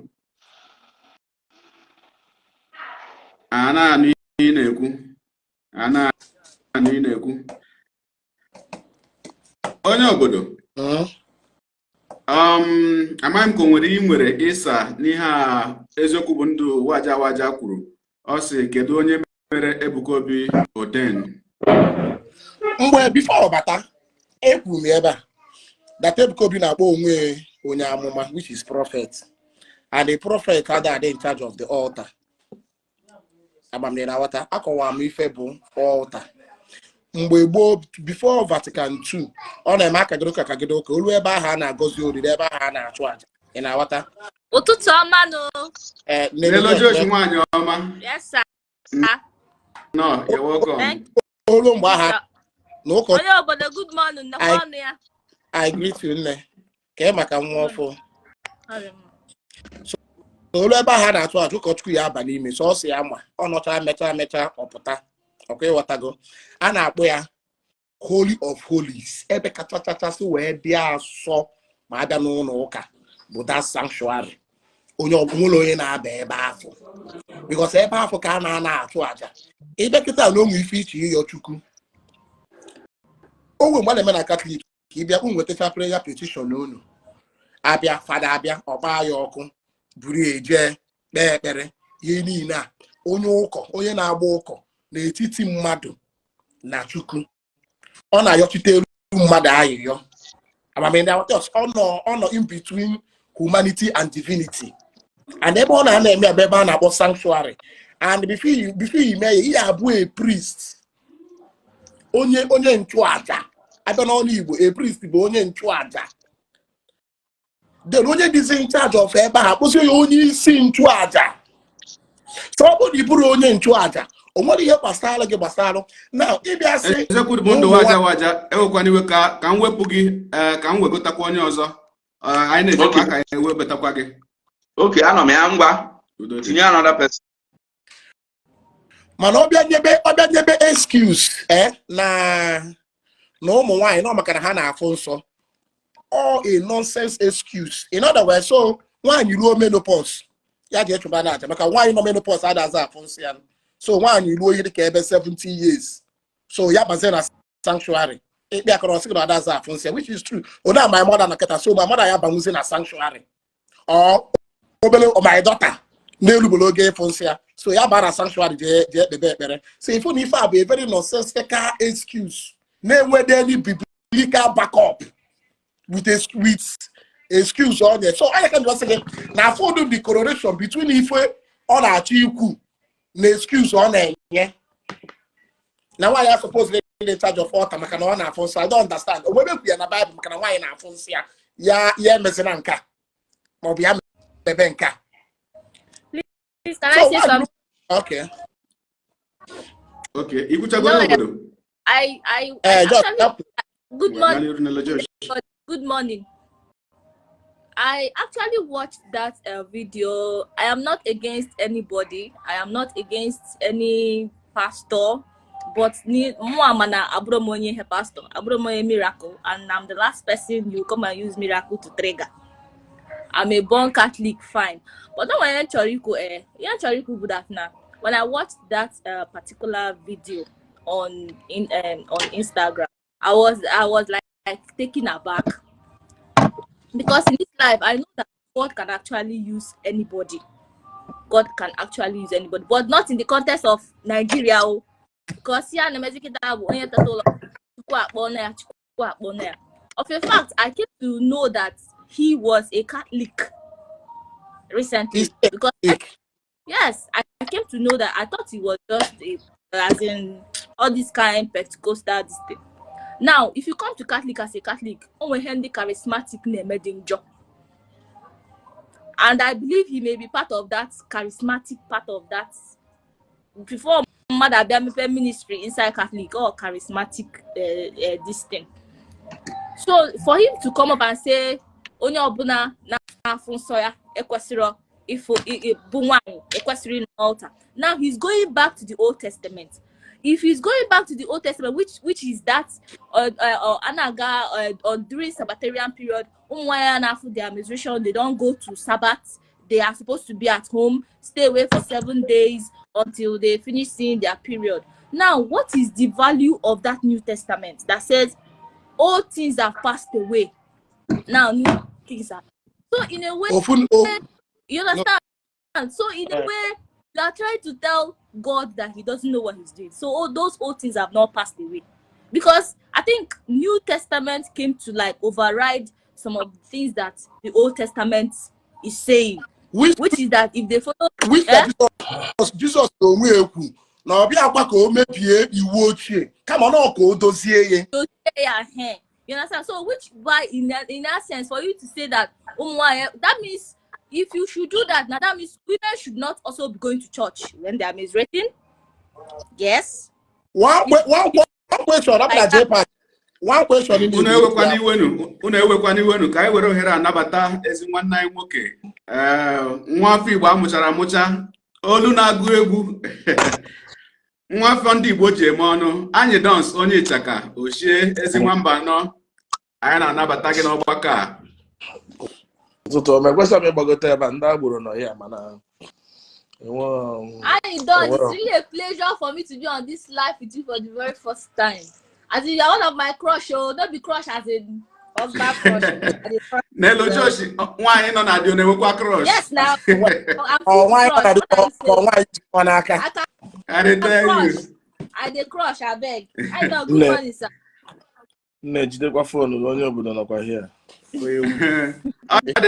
Nello Josh gani ro aka ya lati kutekwa anyị dance. Okay, to say that, then he said that Christ have come, all things have passed away, now there is new thing. So if you are saying that a woman is not supposed to climb an altar, a woman is not supposed to go to church when the arm is written, you understand? If you commit sin, like the Old Testament is saying, you die immediately. You know, then maybe one thing and in one immediately. There is no forgiveness. Forgiveness is rare. You understand? But the thing is that I don't know with the situation of Nigeria, say, but truth be said, if you go outside, you hardly see white women doing all this thing. Most of these things coming up in Nigeria, I don't trust me. I don't trust any of them. Josh, you could do the Old Testament. Ever since wine or non-answer men, then you go more on a church. Yeah, the Old Testament is one of non-answer apotas and apotas. So even in non-answer, in Bobia non-answer, I been a ministry. No. And if you check most of those ministries, 80%. Yes, majority of the people that support those ministries are women. Before Uncle. Quote me anywhere. Majority of people who know ministry are women. Silently are women. Where they are seeking one miracle or the other, they are women. So Lex, 2018 or 2019, I did have a real life story. That time, I made for my mom, born as well at Junction. So one woman don't knock it Anyara. Look at my mom now, bank or not complaining my mom now. I used to me a maybe don't baffle. No, na po ebemonso ade pick call ya. So my mom say ki ho na pokwa ania. O we ko bali yere me na family nka wan ju me die no ke ebemonso ni a ekpere. The thing ba mo pa okay na 218 kan kola kuka man if I am ebe 214 aka m no school then. If I agba mbam disi nsi achero ị na-akpọ ebube mmụọ nsọ ka onye ga-ekpere ebe mmụọ nsọ na manufacture ekpere opposite ebe ha nọ bụ St. Anthony of Padua Catholic Church nwee chapel arụchara that chapel I think under Father Rinzo I think Bishop abịa gozie the chapel ijere na chapel ebe ekpere ijere n'ụlọ ụka tọgbọ na eru Chineke ekpere si anekwa ị na-eche ka Father say go Psalm 91 mix here with Hail Mary go na no n'enigwe before here dey make aware na if you about religion all the deep all the guy deep the only way out of it nobody talk to me out of man ya samuzim I don't know onye obula yesi we na put ofufu obula ba yo kwu no just ihe anyị na-ekwu ma ihe anyị na-eme bụ just ka ọ bụrụkwa na amamne na awata because onwe ba ya be ekwu onye ọbụla kpaa or the norms. And one of the things maybe Catholic Church, which no my father na agreeable. Oh, but Catholic Church, yes, father. Father, yes, father. Father, para ete yabara ya iyo. Father, anyo ete yabara ya iyo. Mona when we see people begin ask questions. Every go moka as a student. Now you see keba. Oh, when father, what professor say, my friend, you shut up there. What nonsense are you saying? If you dey chinjo wa bofana ina agbogo izu ozo ma igbo onwe gi meeting ikwade ya akwado mmadụ na opposite business as usual mmadụ ọbụla dị comfortable ihe ọbụla eze mmụọ me akọrị aka eziokwu all the gods say me one pastor ekwu Nigeria is the second most religious country in the world. Nigeria is also the second poorest country in the world. I don't know one so fun the Afghanistan. Afghanistan. Leziano no do Afghanistan. Mmadụ In fact, any more look at the 10 most religious country in the world. Afghanistan, Iraq, Somali. Kaka country in the Badada. Onye obodo, I'm just chịkọta nnọọ ihe na-ekwu ka anyị dọnsụ kwuo okwu. Ihe na-ekwu abịago m notice na n'ụka bụ ịbịa ịghọta Chukwu gị onye isi ghọta ya. Kpeelu Chukwu gị. Chukwu kpọrọ onye ọbụla. Na ọ na-efuru okwu Chukwu kpọrọ gị. Iri Ji mba Chukwu kpọrọ onye ọbụla. Na Chukwu kpọrọ pasta na pasta ọ pụtara fanta ma metara fanta taya gị daa afọ ị ya achọ fọknaiza ka ọ rụọ ọrụ gị ya. Chukwu anyị enye gị daa wisdom ngwa lụọ injin ebe a nke a bụ carburetor ụmụ onye ọ bụ area ya. Ichi iyi akwa ụmụ onye ọ bụ ọrụ ị na-anị bete fabrics sụọ olu gị akwa iyiri na-agbaso mma ị ya akpọrọ the person. Ifu na Chukwu kpọrọ onye ọbụla in different mana anyị hapụ ebe Chukwu kpọrọ anyị. Yes. Na-enekere onye anya because no onye a na-eme ọfụma. And in Nigeria, once in Iji ego, be you who, as far as we are with money, we worship you. Election low kita. If onye has issue, ne CBN governor, ne go no return 4 trillion. Number 400 billion. Obolo 100 billion. 4 trillion. Go for Yesu. Where return wire? That same person, Jen, na village kita. If ever you one chieftaincy title, and this has been our mentality. Poverty contribute to so much. I'm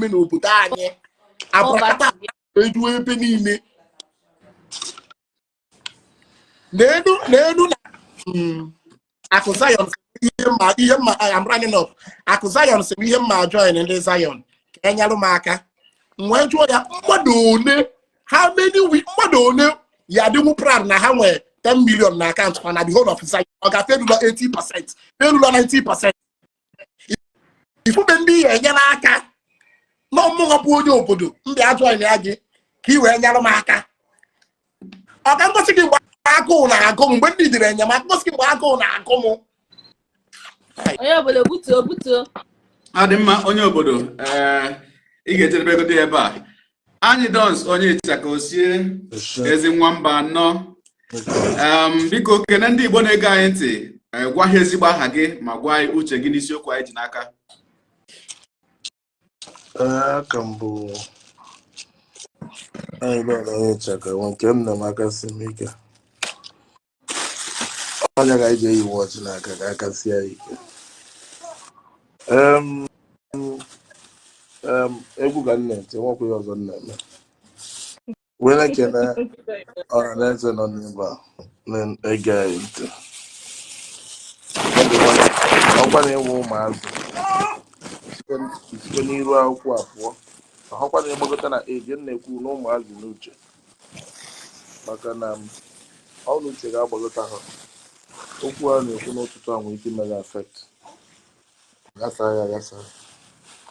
so mana ọ bụ na uche gị gbagota na o siri ike mana ị kwesịrị ịnọ here because ihe ọ na-anọ na public opinion ihe ọbụla nọ n'iru akwụkwọ bụ ka onye si wee ghọta nye ka ndị Igbo ji okwusi okwu ekwu na uche onye ama dịnata njọ n'oke echi ikwu okwu asị gị nke i kwuru dị mma so that na nke m ga-ekwu ga-adịkwa mma. So, anyị don't so people si na ha da n'ihe na-ekwu. Onye nna hụ ebe biko nwee ike iwelitekwu ọnụ. Mana ị na-anụ ihe na-ekwu chacha. Anyị na-anụ ya mana ọ na-ada obere. Okay, adịgo mma. Adịgo mma na. Yeah. You still fading away. Adịgo mma na. Yes. Yeah. Is it good now? Okay. Nke onye ọbụla kwuru dị oke nke so that nke m ga-ekwu ga-adịkwa mma. Na-ekele onye obodo maka na ọ bụrụ taa ka ọ nụbara ọgụ a even hit ya gbani ya nọ na ihe dị iche na onye obodo na Matias Ezeaku na nghọta dị n'iche n'iche. Nghọtago. Ihe na-ekwu nwere ihe ọzọ. Ihe a na-akpọ tradition. I believe in tradition because now I believe in my tradition bụ man-made. Ihe ndị mmadụ tinyere ka ọ guide ya fa, ka ọ na-edufa. Ịbịa n'ala Igbo kpọọ ya omenala. Tradition bụ ihe is like a guide to people's life. Ihe na guide ndị mmadụ. Ndị mmadụ tinyere fa ka eji wee guide ya, just like ime rules and regulation na your class. Onye suo Igbo, onye suo Igbo, ọkwọta naira. Ime kia noise. Data for onye. Before pụọ, make sure na prefect excuse. Ọ na prefect sig apụ, ịma apụ. Nka. Ha chere niile bụ omenala klaasị ahụ ka ọ bụ. Klaasị ahụ na-ada asụ Igbo. Ọ bụ na ịma ha asụ Igbo, ịchọta mmadụ na klaasị ihe ekwu okwu maka igwe ogwe dafa gị. So now, ka ihe m na-akọwa in essence. Ihe m na-akọwa in essence bụ gịnị? I so much believe in ihe mmadụ tinyelu, ihe group of people gbakọrọ ọnụ tinye si na ife abụ ga na-aga edefa. I believe maka na ndị kwuru okwu si na akpa alalụ n'ute. So far na discuss ya asị na ihe a bụ ihe ga na-aga ede ya. It's fine. Mana ifuru nke a na-akpọ religion. I believe on that. I don't know. Hey.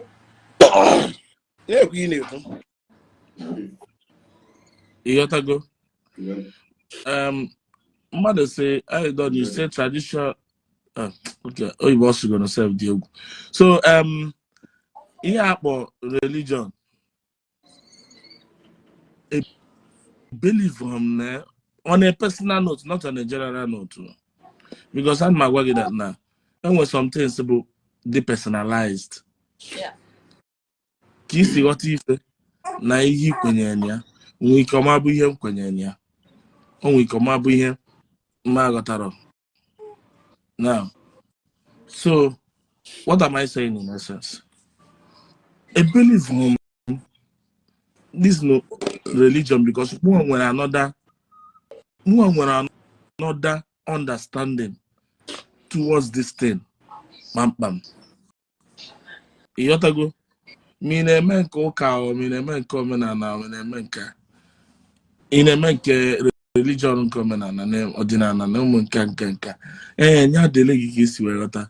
Mana for me, a belief for me on a personal note, it's not like I'm telling you not to. And the end, a belief for me abụ gịnị? Mụnwa na onwe m sọsọ ihe m kwenyere na ya bụ Chukwu ka m kwenyere na ya. Definitely. Sọsọ Chukwu.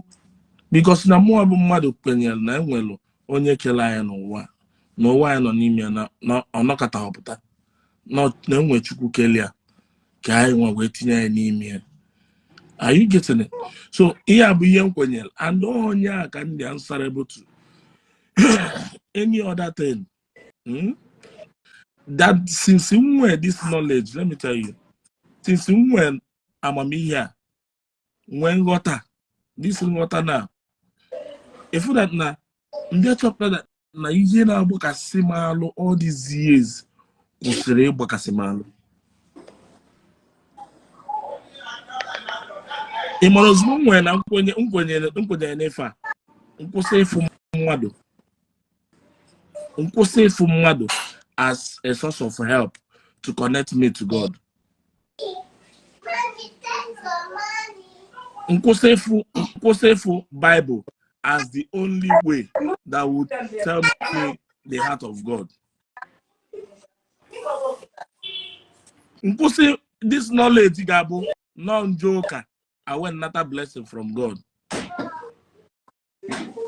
Where kwụsị knowledge a ga-abụ na mma ayọ Chineke ife before onye m ife. Wee kwụsị knowledge a ga-abụ na m ga-eme ekpere buo ọnụ before Chineke aza m ekpere. Mwa isi naanị. Wee kwụsị knowledge a ga-abụ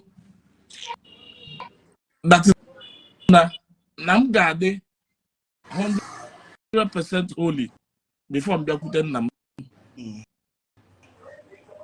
Now, ihe ndị a niile bụ ihe reset on my as I'm on a personal note, not to go and do like I did though. It's not most again. Mana ihe bụ ihe mmadụ na-enyochapụta on a personal level. Yes. Mgbe kwụsị mgbe mara that na mụnwa ji aka m kwuo na mama continues na line of business ndị mmadụ na-atụ anya na mma continue because ọ bụ na ị mara onye mba ọfụma ị ya ghọta okwu ahụ kịta mana ị mara onye mba ọfụma ị mara m kwesịrị ịbụ pastor na m kwesịrị iwere chọọchị nna m. Mana ọ na-achịkwa akpọrọ gị onye na-agwa gị batrị adịla mgbe a kpọrọ ya. N'anya, let me tell you, na society anyị nọ n'ime ya, nna gị bụrụ pastor, ihe bụ a Levite by birth, amụghịgo gị na family na the lineage of priest by birth. Now, ọ kwesịrị that na nna gị na-apụ gị nwa na-anọchi anya ma ọ gị na-esonye n'ụkpụrụ ihe nna gị mee na the society anyị nọ na ya na how it's being designed na the religious world. Nna gị bụrụ dibịa amụghị ego gị na that lineage bụ na achọbakwa dibịa ejekwa na the lineage of ndị dibịa. Otu aka the Tennessee bụ a design frame of work. Now, people gonna ask you, and when you're email outside that, people gonna ask you, chetakwa ABC o, chetakwa ABC o, chetakwa ABC o. Now, growing up as a young man, chukwu na mele nye m opportunity nna m nwụọ n'oge so that n'ụwa m ga-enwe opportunity wee mee youth service n'ụwa ka m nwee ike ghọta ihe ụwa na-akọ. O wee mee m wee pass ya through a lot of situations. Many people now pass through both life-threatening situations. Wee bịa chọpụta on a personal note. Nji aka m chọpụta na enwe ihe a na-akpọ direct access to God without cutting corners. Mgbe aka m bịa ghọta that na all my life, I live all my life considering God na ihe ọ na-eme. At that time, we chọpụta that na there is no even need of going to one place. No, Chineke ga-eji chọp ebe gị na Chineke nọ. Mgbe ka kwụsị ịjụ ụka. So you just look at now. Mgbe m bịa chọpụta that na Just chegoro biko. Okwu a dị ezigbo mkpa. Mbịa okwu ka m na-ekwu. Na-aja atụ ya daa na-eche jụọ m. Mgbe m bịa chọpụta that na onye a mkpọ Chukwu n'ikwanụ ka onye a si wee bụrụ Chukwu bụ that na tupu amụọ m n'oge kesịa so many things m mee use ma m bata n'ụwa wee bata n'ụwa wee na-afụ so many things wee bịa chọpụta that na nwoke a na-akpọ Chukwu na ọ kwadoro ọfụma before oke m and na ọma ihe niile m ga-enidi wee mee ya available before m bịa receive kekwuo m tinyekwuo m eze self maka ọma na mma ata anụ. Anyị getịrị nye m ụkwụ maka ọma na mma aga ije nyezie m uche maka na ọmana nne iduru uche ka nghọta ihe niile o tiri n'ụwa ka o nwee ike lụọ ọrụ m ọrụ ọfụma. Mwefu na nwoke a mekichara arrangement ihe niile tupu mbata. Mgbe na-ajụzi onwe m, onye mekiri this kind of arrangement tupu mbata, this kind of being, this kind of personality, onye ahụ ma na-eche ọya na-eche ka nye ọya ife before onye m ya. Onye ahụ ọya na-eche ka nye ọya ife before onye m ya. Ayọrọ m eze before onye m eze. Ayọrọ m uche before onye m uche. Now, by knowing God directly, I came to understand that now the person you are calling God is a complete being. All you need to do is to submit to his will. Submit to his own will as God. Makana ya wana onwe ya prepare chago onwe. And ihe ọbụla oche bụ ihe ga-aga ni. You need ekpere ma ọyọ ebiko before change obi. You submit to his will. That's why only ekpere na ekpe n'ụwa will give him thanks.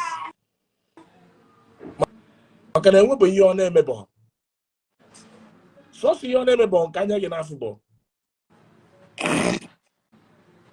Now let me tell you one thing. Ịzụ ọkụkọ ebe ị nọ na gị nwa na-azụ ọkụkọ. Ọkụkọ itinye na keji na-azụ. Ọmara izi n'iji azụ ya. Ọkụkọ ọgwa gị nye nni bifo nye nni. Ọkụkọ ọgwa gị tinye tetracycline na mmiri bifo tinye tetracycline. Ọkụkọ gwara gị tinye na keji so that na mmiri zọ ya mmiri anya mwe oyi tụba. Ọkụkọ gwara gị tinyeli ọkụ n'ime ebe a ka ọ na-ehit his body. Ọkụkọ niile anọ n'ime ebe a ọ mara na ị chọrọ igbu ya na Easter. Ọ mara na ị chọrọ ile ewere ego or his own business. Ọ bụrụ his own business. Business ya bụ coexist n'ime ebe ahụ ị nọ. Rie nri coexist ihe ọ naghị eme ka ihe ahụ biko ka ị na-agbagharị n'ime ebe a ka ị na-amaghị alụ enwenitin ọbara gị na-alụ ọnụ. O ruo mgbe a chọrọ igbu gị ọ gbasa adị gị ihe ma wee tinye aka were gị ịsa abụọ the purpose eji weweta gị ya.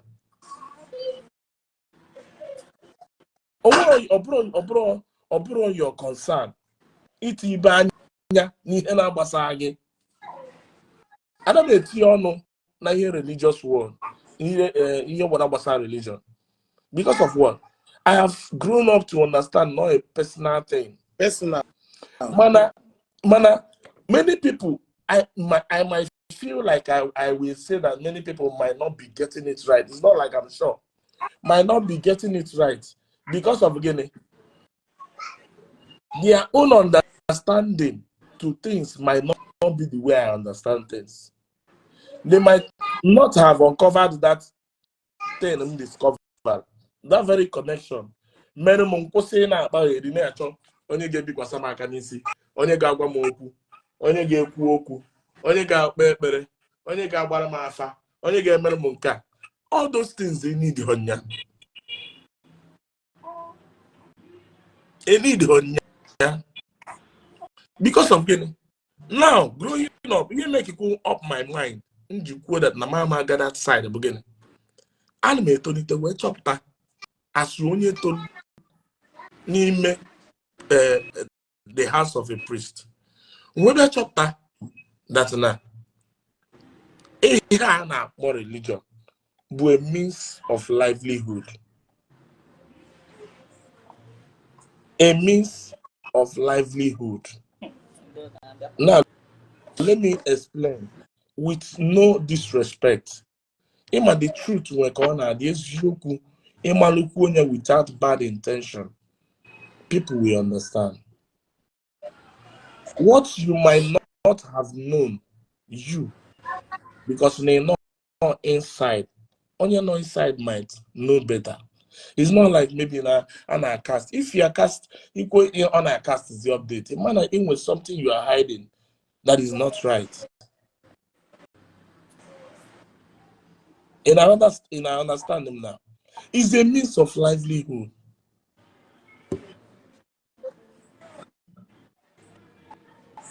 Now, let me tell you the truth. Do you feel like all these pastors and all this reverend, bishop, dibia, do you think na a problem? Do you think na a problem?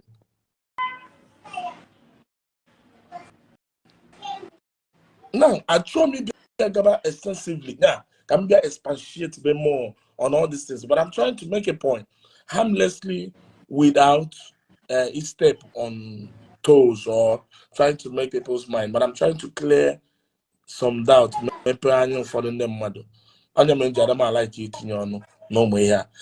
me tell you.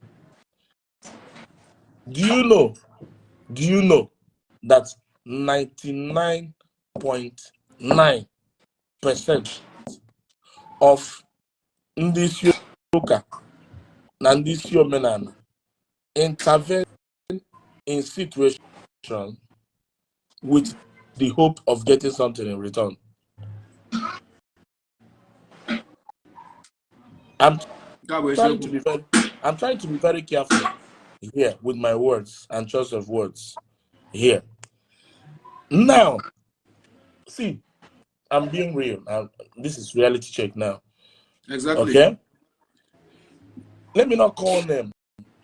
I grew up to notice that one papa, we call him Papa, now the Christendom, Pentecostal church. A church cannot invite him. A church cannot invite him for a crusade. One church cannot invite. The only church that can invite him, but group of churches under PFN, under CAN, will organize themselves around that area and invite him. And each invitation doesn't cost anything less than 4 million, 5 million.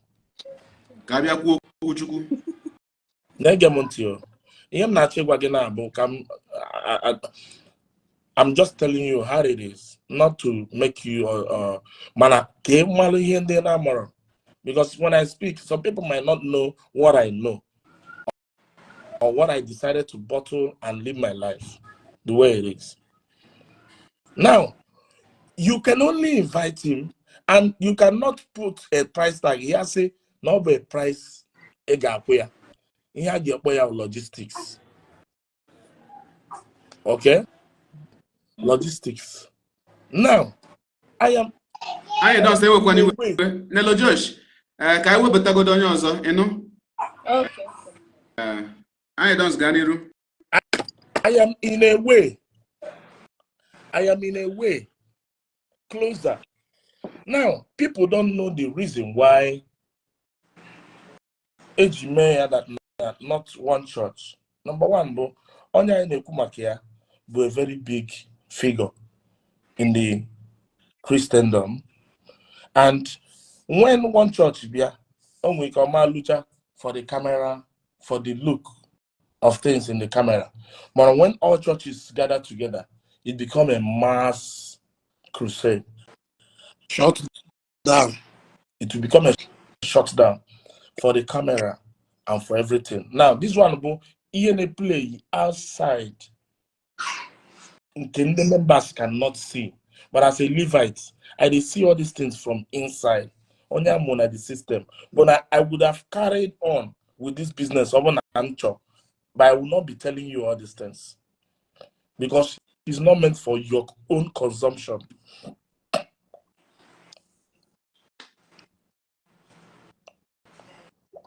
It's not meant for your own consumption, you as a member now.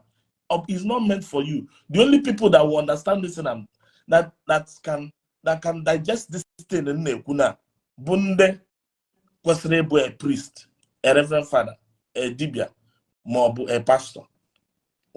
That is who have access to this thing in Wagana. I know. Now, I came to understand that now, when I say I don't say 100%. I say 99 points, right? I'm not saying 100%. I'm giving I'm not current people. I'm generalizing it. The benefit of doubt to that percentage that might, because everybody must not be the same. Are you getting it now? So I have come to understand that religion on its own is a very big industry. Now, when people call it kingdom business, people don't understand the reason for that language. Kingdom business. People don't understand. They feel like they pass another message, but extensively is a very huge industry on its own. Now, as a member, what do you know? As a member, what you know is that I went 21 days revival. But as a Levi, what I know is that there is a project achieve.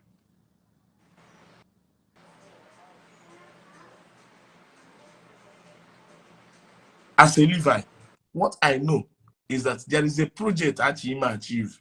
My members of Manacho email one revival that will take 21 days for any reason, Habunobi. And God sees their heart. Are you getting it? God sees their heart.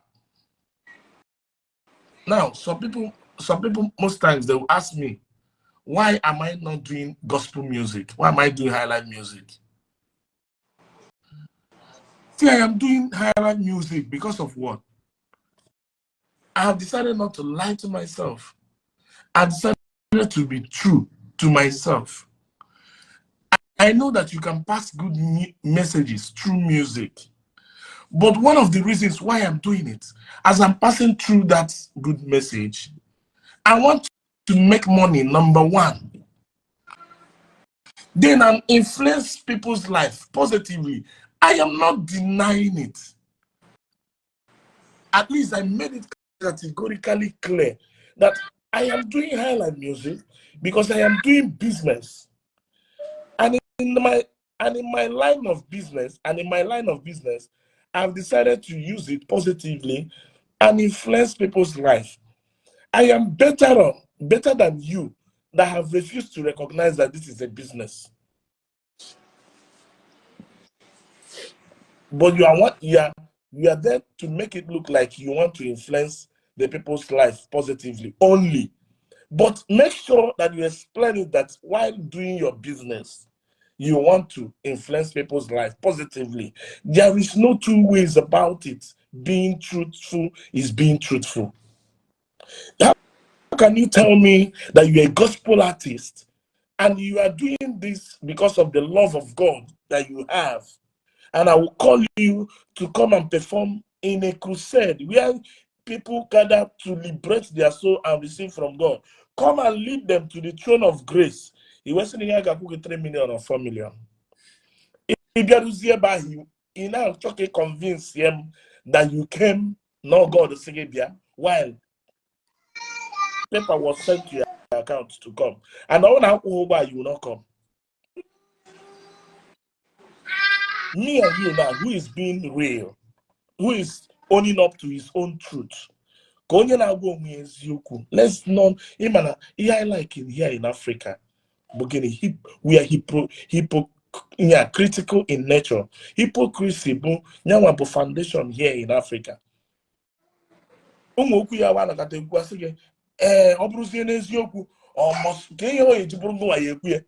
must you say it? Why you? What when I do you?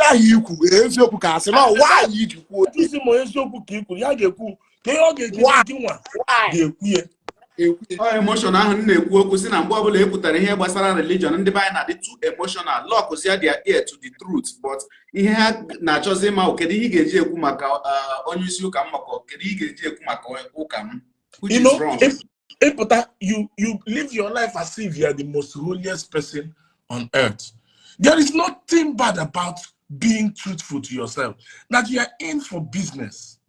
Now you spread it like a sheet. Now, this is my business. This is my business. This is what I do to earn a living. Because as a human being, you must work. But don't coerce people to believe that you are doing the work of God. You are doing the work of God by getting payment to do the work of which you freely received, and freely you receive, freely you give. Now, why am I saying? It's not like I'm fighting our gospel artists, but if you're a gospel artist and you're here listening to me, own up to your truth. Don't live a life of hypocrisy. It doesn't make any sense. Own up to your truth. I started as a gospel artist. I pulled. This is lying to myself. Because everybody wouldn't want you to voice out the truth for what it is. I said no. Because I want to change my life, the life of my family, and the people that I love, and influence the society positively. That is my aim of holding the microphone. I want to feed from it. I want to be able to take care of my family from it. And I want to, instead of choosing to influence the society negatively, let me use it and influence the society positively. That is my own decision. So that's why you see my high life today. Our high life, man, still is still on track based on why I am doing what I'm doing. You now, you will say, hey, this guy is singing worldly music, he's doing worldly music. No. I am just owning up to my truth, and you've decided not to own up to your truth. Now, in this part of the world, many people doesn't know that pastors and ministers, even DBS, none am invite to come and preach in our church.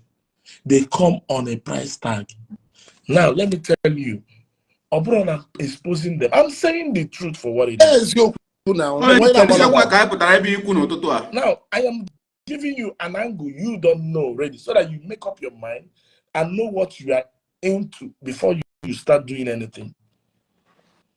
Now, do you know that the truth, Bona, some of these pastors come on a payoff. Some of these pastors come on a percentage. Now, let me open your eye now, since we are, because that's the whenever you are in a church where an invited man of God came and called out people that want to sow a seed or want to do donation, now, know this now. Know this thing is what you need to know, that the man of God that was invited was carefully selected for a purpose, and the purpose is the reason for the crusade or for the seminar, which might be anything. It might be a church project, it might be a house project, personal personage, it might be a school, maybe in a church school, it might be a man of God Torigo car, it might be showing love to the family of the man of God. It must be for a project. KG made that seminar. I have never seen a seminar for the soul of members. No. I'm telling you, it's not like they don't have it at hand. When you want to speak the truth, don't look face. Own up to your truth. Now, I'm telling you the gospel truth. You might misunderstand me, but go up, go down, the truth cannot change from what it is. Both man of God, my DBA, I'm talking about Christianity, more even the Sheikh and Andotufa. They will be called. Now let me open your eyes more a little. Some people, of which 75 to 80% of them doesn't come on a payoff. Then I'll be on the pay off small pastors, small DBS, small but then I'll be on the pay off. Nda batalaba na be on a percentage. And the percentage will 40-60. So whenever you see, if you know you are giving 1 million, come this side or you write their name and their phone number. So that the percentage sharing will be clean and clear. Now, because of again, if you therefore, and if you know you cannot bring it tomorrow by 10 a.m., don't come. Because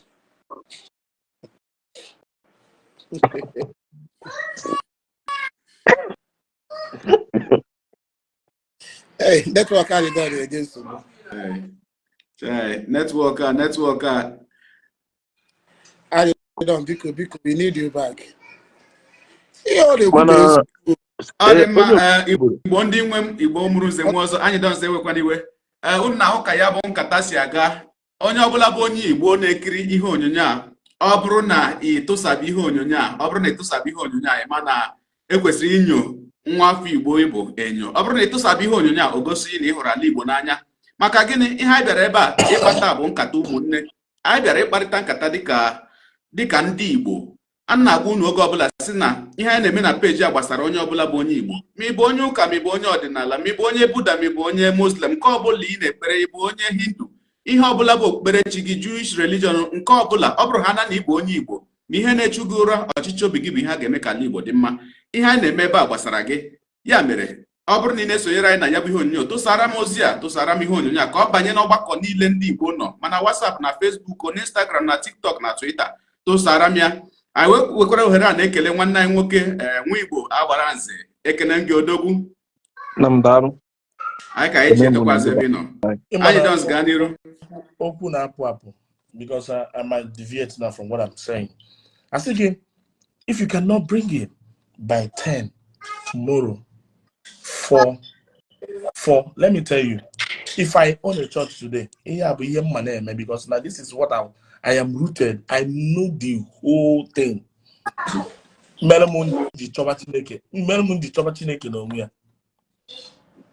This thing I'm saying now is not meant for the consumptions of members.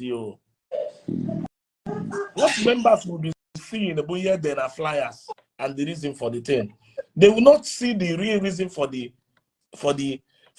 revival, for the crusade, for the seminar. They will never see the real reason. What they will see, we hear during our flyers, Restoration Week, or a time with Yena. That is the only thing they will see. I've got flyer and Kebir in January. Here there na flyer. Why not grief for anybody this year? So now let me. They will not. I am now telling you what I know as a Levite. What you will not see as a member. That is what I'm telling you. So that you will know. You will not go and realize that you have found God. So that you will continue to look for your God and connect to your God directly. So that you will hear and do his bidding, not his scripted bidding. Now, let me tell you. See, if you cannot bring it by 10 a.m. the next day, don't come out for an agreement prayer. Now, that's 10. God can answer even that prayer, that's 10. According to your heart. The heart that connects to God. The one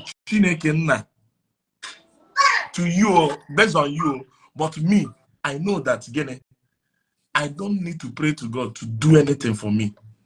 God knows what he owes me as his son. God knows what he owes me as his son. I don't need to pray for him to do his own bidding. That is my own knowledge. Man, some people that felt like if they pray that God will answer them, it is for them. It's based on their own acceptance and their own with their God. So God might answer them in that 10 a.m. Man, the main reason for that 10 a.m.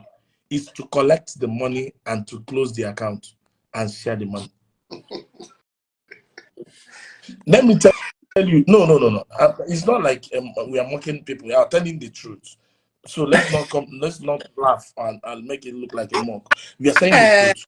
I don't excuse me. Maybe so let's ask him that's one of the actually maybe I regret how but Elumu can so hey wherefore nobody if I now outside world can me inside just like a drop me about and this is one of them. Okay, pure business in all ramification. Even how was one of my friend in US or some my father na kalo hoka. When born a child 3 hours or 6 hours. They want nothing like parish house. No Sunday row on Yalobia, Kaoka, and up if you about 6 hours. But the one any man of God die now wall. When you were just chikota na nkenke ka anyị don support appeal na ekwu ka anyị n'olu agbaranze. No, he and a them. One them butuo, and when he will get fixed. See, let me tell you, this thing, 12 o'clock, Pastor get checked out in a hotel. So by 10 to 11, I'm again in a settle. Yawa waba. Church is taking 40% or 30% or 70%. The man of God raised the 10 about 70%. Are you getting it? So most of the time they go out for men of God who want testimonies to share. With their testimonies, they will convince you to bring money for the project you need. They will share 200 realistic testimonies, and you will key into their testimonies. Now, I like what I said earlier. See, this God we are worshiping is not a religious God. He doesn't know any religion. He knows his creation. Sorry.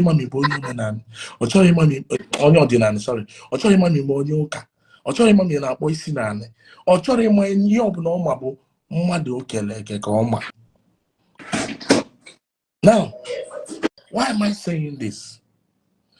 Our understanding to who God is strictly based on religion. That's why we are not seeing any effect on our society. Because if we truly know who God is, we will know that God supports every hard work out there. We will know that God supports every good decision everybody makes every day. We will always know that God has placed this world in a format that whenever you do the right thing you're supposed to do, you are getting the reward immediately.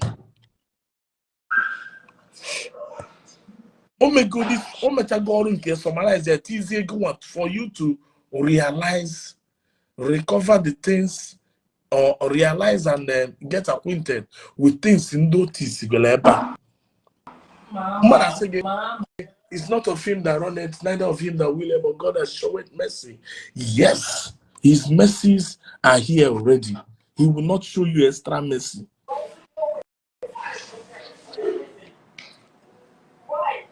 Whatever thing you need as a human being, God has done his part. He cannot change because of you.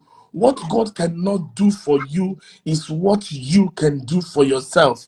He is not your boy. He has done his own part. If you call him a complete God and you still feel that complete God will still wait for you to cry before he will give you a blessing, you don't know who you are calling God every day. God is not a man. You will not allow your son to cry and fall on the ground, on the floor before you give him food. Before you know when. Are you getting it? People don't know their left from their right. They put in their 200% in religion and overlook the things that's supposed to place them where they're supposed to be in life. Are you getting it now? Like I said earlier, it's not like we are fighting. We are trying to own up to the truth and open people's eyes, so that if you are sticking to something, let it be that you know the in and out of whatever thing you are sticking to. Because ignorance is not an excuse in the eyes of law. So now, where am I driving at? Saying onye nke a ọ dịkwa nọ na menstruation wee bịa kwesịrị nọ na nke. I don't believe in all those jargon butere ejikwe that okwu asef. It's when you believe in that, and that's when you start to tosasibia okuteria mono okuteria oga. Those things I don't believe in it. Today you cannot tell me that God no where Nesilanya Keji Kewuru Aro for some time, Brisbane mud for some time. Here he na asas 6 months so Bunya na Popatago and Owa. That in a menstruation. One year we're here or ya mumwa, of which the nigga on a nigga we're here. Do I aputowa? More I aputowa. Go on, mother, Tunisia was here and so. For that now, he that created that thing, a complete human being, a complete being, sorry, that created women, created men. There's a processes put through.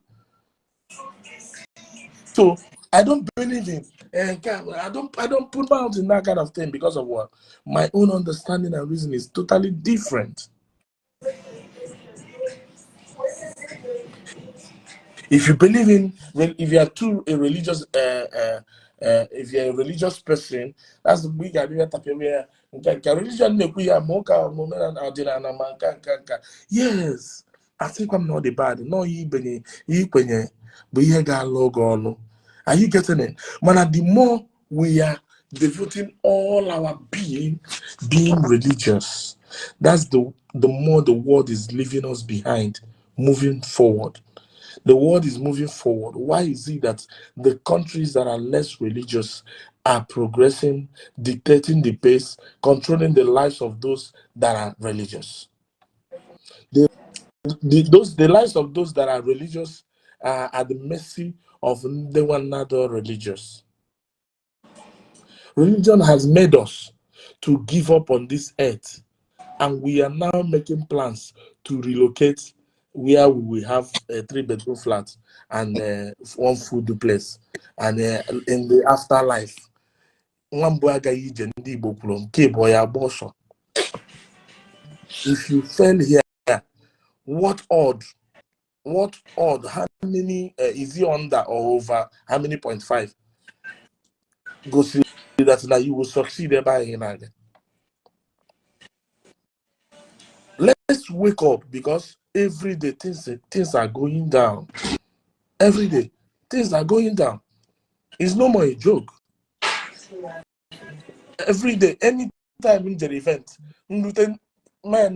boys in Gagada, I try to take out 5 minutes or 10 minutes to speak to them, to know that yes, for an answer, forget about hard work, happy, God. And again, one bad thing, one very, very bad thing. I call it bad thing because it is religiously orchestrated to make the populace to believe that this is what it is. Whenever you are getting it right, is grace. And whenever someone is not getting it right, it's not grace. It's very, very bad. See, whenever you're not getting it right, is an opportunity to get it right.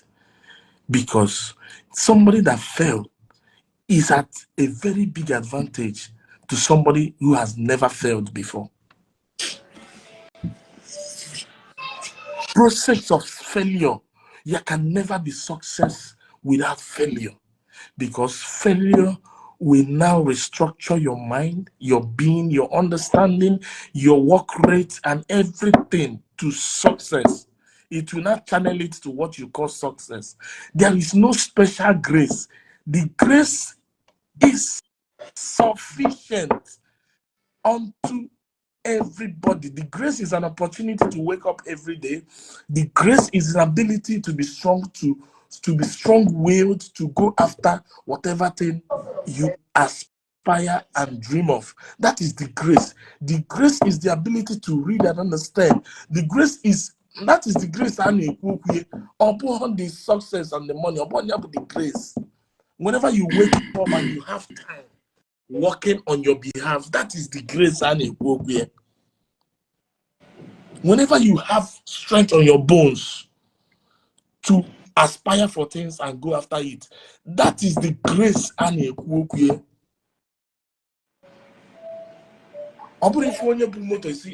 Your grace na auto.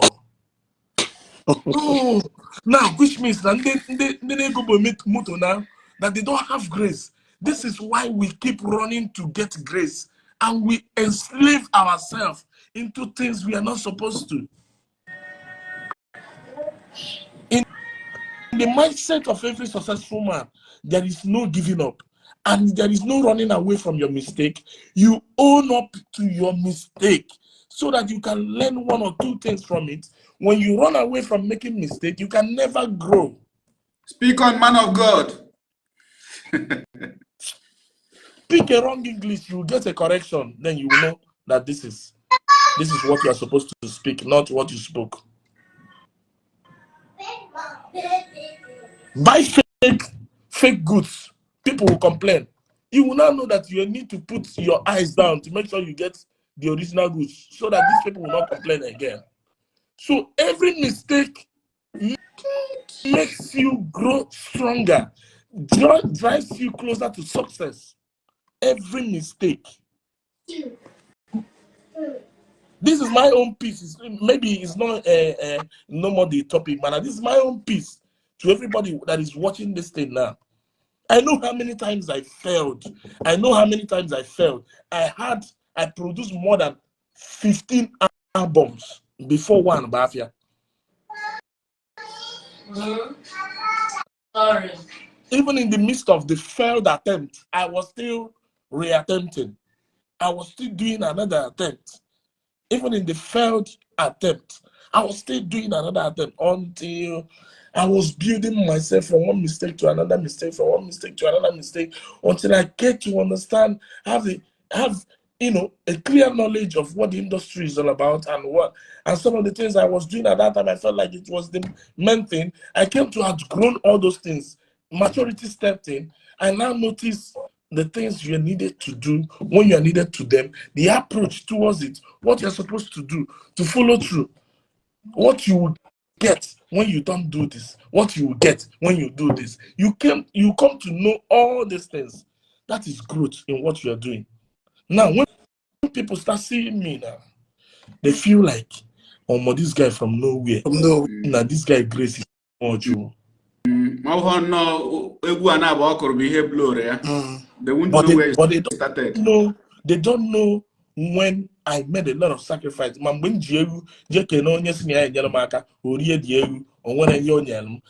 know that one. They don't know when I sleep in my bus. They don't know when I sleep under the canopy. Yabu, I take the driver get instrument from morning 6 burial. Ịnọgide ebe ahụ ọkụọ 6 nke mgbede emechie luzuo waya ọkụọ 10 ichebe driver abịa 3:30 or 4 a.m. in the morning. Mgbe ahụ na-eche driver ịdọtuo na canopy down, canopy ekpudo unu n'ala, unu edina n'ala na-ara eche na canopy ebe ya mara mmadụ nọ under the canopy. Unchegide driver abịa gbuo horn, unu abịa kunye wee bịa load be ngwa egwu si ebe a jebe another place without batting, without taking your bed. You've not seen your house. Ime we were mmiri saa elu were mmiri saa aka gị inwe ike jeje sachapụ mgbada gị ịghọtago ị na-agakwara onwe gị. They don't know all that. This guy Grace now man, they don't know that there are phases. You have a phase from one phase to another, and you are going to church, you are going to shrine so that you will not pass through this phase, and you want to become a successful person tomorrow. What is success? Your ability to know how you got where you are, so that even if you fall, you can be able to come back again. because no by magic ijiruteba. Mani we magic ruteba. Ida get you say chiatas. So forget about all this religious stuff has caused a lot of things, and it is working against us here, because when you are surrounded here, you are done.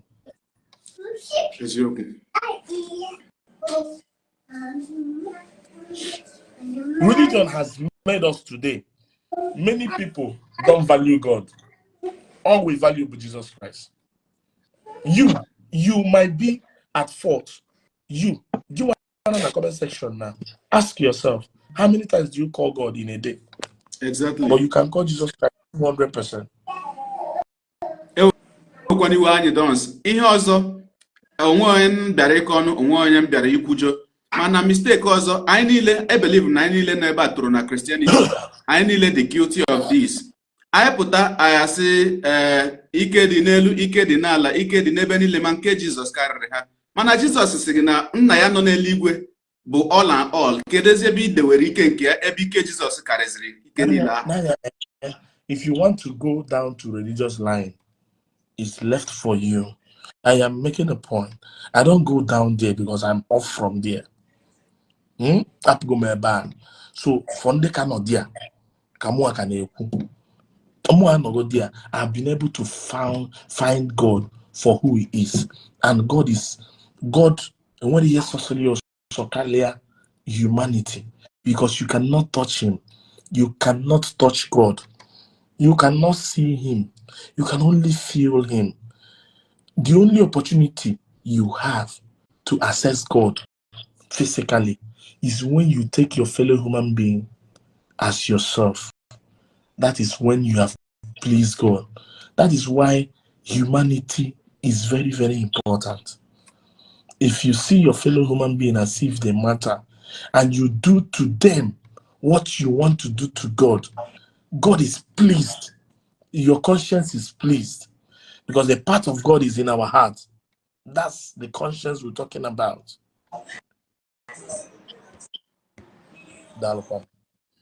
Ọdịmma anyị dọs onye Ịchaka ochie na mbụ ka m wegodoro ohere a kelee gị maka ohere a iwepụtara, oge a iwepụtara anyị na gị ịnọ na mkparịta ụka ihe niile ikwukwara n'ebe a bụ ihe mmadụ, in fact onweghị skuul mmadụ ga-eje wee nweta ụdị amamihe iwepụtara ebe a n'ụtụtụ a, wee na-asị gị daalụ ọlụ. Ọ bụghị sọsọ maka nke ahụ, enwe ndị na-ede na ị kwesịrị ịbụ onye nkụzi na comment section, mana ọ bụghị ihe ọhụrụ to me, maka na onye ọbụla na-ege egwu gị mana ihe na-ejupụta n'egwu gị bụ nkụzi. Onweghị egwu anyị dọ ọzọ ga-abịa igecha, ọ bụ na igwu onye nwere agụgụ isi na-echebere onwe gị echiche, na-eche echiche maka ndụ ide, ka ị hapụ ịmụta otu ihe ma ihe abụọ. Mgbe na-ekelekwa gị maka nke ahụ anyị dọns, maka na egwu gị niile ị na-ewepụta iji wee kụzie ihe, ị na-ewepụta ohere egwu ị na-ede iji wee kụziere ndị Igbo ihe, iji wee jikọta ndị Igbo ọnụ,